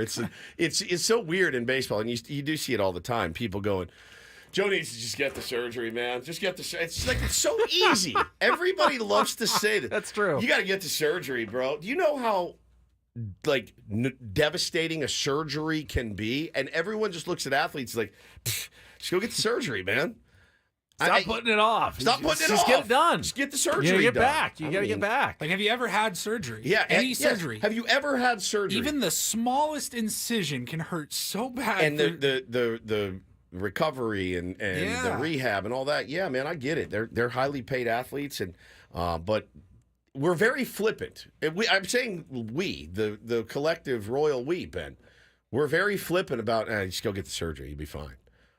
So I want to play the audio again. Tony caught up with Joe after the game. Obviously, he's kind of got that euphoria of the team just winning, and he's going to be as optimistic as possible. So you do have to. You have to listen to the Joe interview with that in mind. Yet, you also have to trust that Joe knows his body and his arm better than probably, I don't know, Frijoles in the chat probably knows his arm and his body. What did Frijoles do? I just saw his name right there. I'm sorry, Frijoles. There's no suck it, Beans. Sorry, Beans. No personal offense intended. And better than I know his arm or his body. So you trust that what he's saying, he's got the experience to know, and he was fairly optimistic. Here was Tony with Joe Musgrove after the game last night. I'm here with Joe Musgrove, and Joe, obviously there's a million people out here hoping that you're all right. Just tell us how you're feeling right now. Yeah, I feel a lot better now. Yeah, I mean, physically I felt better. I do feel like I got out of there in time to, hopefully able to patch this thing up and get back out there before postseason's over. So I told Kyle Gashioka I thought he might have had the best catch, not allowing you to throw that next pitch as he ran out, because it certainly looked like you were about to throw another pitch, despite feeling how you were feeling.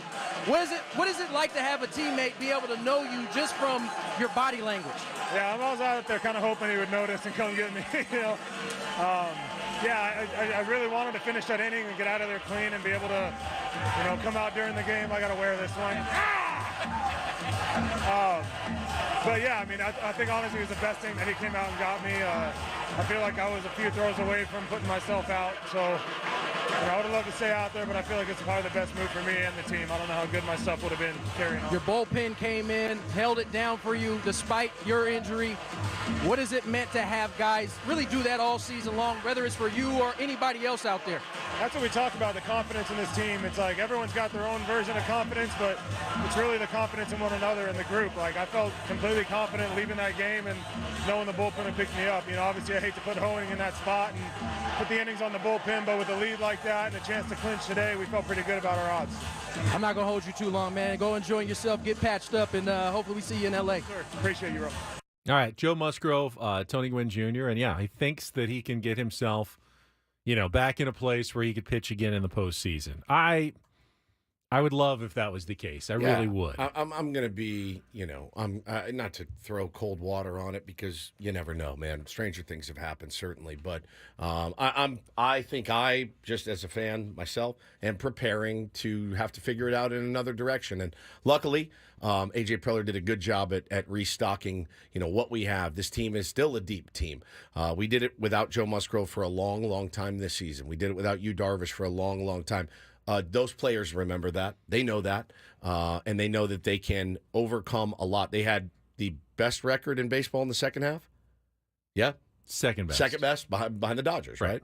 No, the Dodgers had the best. Dodgers. We had the best, and the Dodgers had the second best. So you can do it. You've done it. So I don't know that, yes, you miss Joe Musgrove. He will still be there to help and try to get back, but I'm preparing for the worst because I think you have to. You could hear it in Joe's voice, though. One of the hardest things for a competitor like Joe is standing aside. Of course. When you don't want to. And he acknowledged after the game, probably for the best, that Higgy went and got me. You saw the velocity drop on the curveballs. I mean, had he stayed out there, who knows? Atlanta might tee off on him for a couple of batters. They don't notice for a couple of batters, all of a sudden gives up a few runs. It's a different game. They may have been better off with Higgy going and getting Joe and making that call. And at some point, Joe may have to make that call himself. Like, are we better off with me trying to suck it up? I think I can go out and pitch a game, but what if he goes out and tries and he's not Joe Musgrove and puts his team in a bad spot in like the first inning? That's a tough call. And, the team and Joe are going to have to weigh all the factors going forward of what that looks like. Question, with the workout day scheduled for tomorrow up in L.A., do we know around when the playoff roster needs to be submitted for this round? Is it still Saturday morning? Is I believe it won't be until officially Saturday morning, just like it was Tuesday morning for the wild card series. That'll tell us something. If he's even on. Yes, if he's it will tell. Yeah, I'm not expecting. I'd be surprised if he's on this one. Yes. I'm hoping for Joe, get back and feel healthy enough to throw like Joe in the NLCS at best. And bring me the big, tall right-hander, Sean Reynolds. Would love to see him out of that bullpen. Electric type You're stuff. also going to need to add Martin Perez probably as well. Correct. So you got some more decisions to make. The back end, does Yuki Matsui not make the second round after he was there the first round? Didn't use him, obviously, in either of those two games. You just heard him talk about it, though. Maybe maybe sung hero now of the first two games, Kyle Higashioka. I want to get into a little more Higgy right after a check of traffic here on 97.3 The Fan.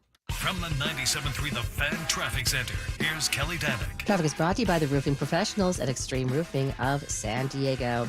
Guys, I like what I'm seeing. No incidents, no accidents. The only headache you might encounter is some road work along westbound 8 between Lake Murray and College. That left lane blocked till 3 o'clock for some paving going on. So, just keep that in mind in your travels. Other than that, things are looking pretty good. Cordell Traffic Cam shows car fire has cleared up on northbound side of the 805 before Plaza Boulevard. Seems just a little residual there. Mother Nature is unpredictable, and so is the San Diego rain. Don't wait till your roof suffers damage. Call Extreme Roofing of San Diego to protect your investment from catastrophe. Schedule your roof inspection now, 619-334-ROOF, or online at extremeroofs.com. I'm Kelly Danik with Ben & Woods, San Diego's #1 sports station, 97.3 The Fan. Got our 97.3 The Fan commercial-free Padres Roundtable coming up in about 12 minutes. Presented by San Diego Roundtable Pizza. For takeout or delivery, go to roundtablepizza.com. Roundtable Pizza Royalty. And I've heard Kelly mention it, really some traffic on the 8. Craig said he got turned around, so he may be a little late. We'll clap him in like they do when you're late in the meetings if Craig's a few minutes late to the roundtable. Just warning everybody. Maybe he'll make it. I think that's it's now very dramatic to see. Are you going to be there, though? Can I count on you? I know that this is above and beyond, Woods, but I need you, buddy. I need you. Don't let me down. I haven't decided yet. What can I offer you? You only signed on for regular season. What can I offer you? Yeah, it was a regular season thing where the regular season's over. I'll buy you some pizza. Nope. I'm good. That's right. The pizza's free anyway. Pizza's free. All right. I get the sense that if Kyle Higashioka stuck his arm into one of those CVS blood pressure cuffs, he wouldn't even register. The guy is so low heartbeat. So calm, man. So calm all the time. So soft-spoken.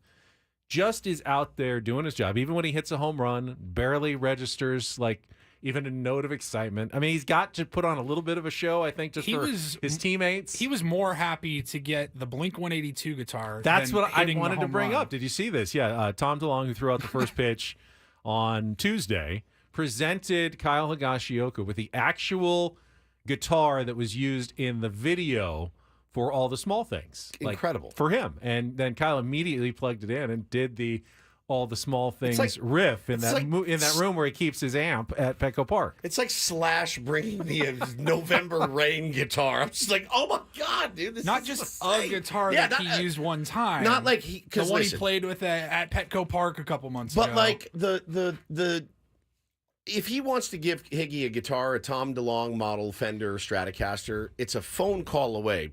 I need one, and I need it to go to the Padres clubhouse. It's that guitar that's just like insane to think about. And Higgy's face, he's like, no way. It was really, really. I feel like they should be locked up somewhere and like with other band, or at least at like a Hard Rock Cafe or something, hanging somewhere, right? Like Mark and Travis were like, wait. What? Yeah. What? You gave him that one? I thought that was so rad. So really cool. I loved it, man. I love Higgy. You guys know, man. He is just one of my favorites and such a good dude. Had him in studio. So kind to us. So kind to my son. My son treasures his Higgy autograph. It's displayed prominently in his room. Just a great, great human, and have really enjoyed him this year. You love to see him heating up. We saw what happened when he got hot. What was that, around June, July? Yeah, when he just went off for a month. And whatever, he's that adjustments guy, like the tiniest adjustments. Remember in June, it was, I'm just going to close my stance like 2 inches. And it turned all those foul home runs into home runs. Well, he may have made another adjustment recently because he looks fairly locked in at the plate. I don't think Mike Schilt will move him out of the 9-hole.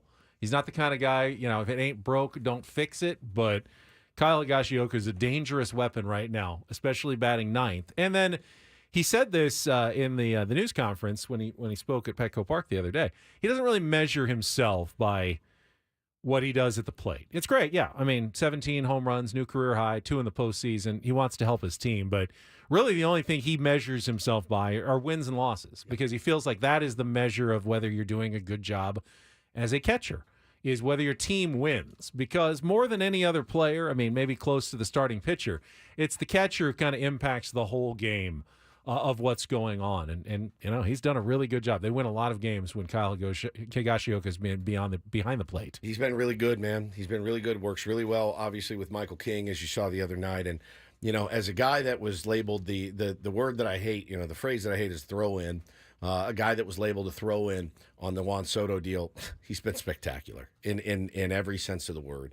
And just a real calming presence in the clubhouse, real calm at the plate.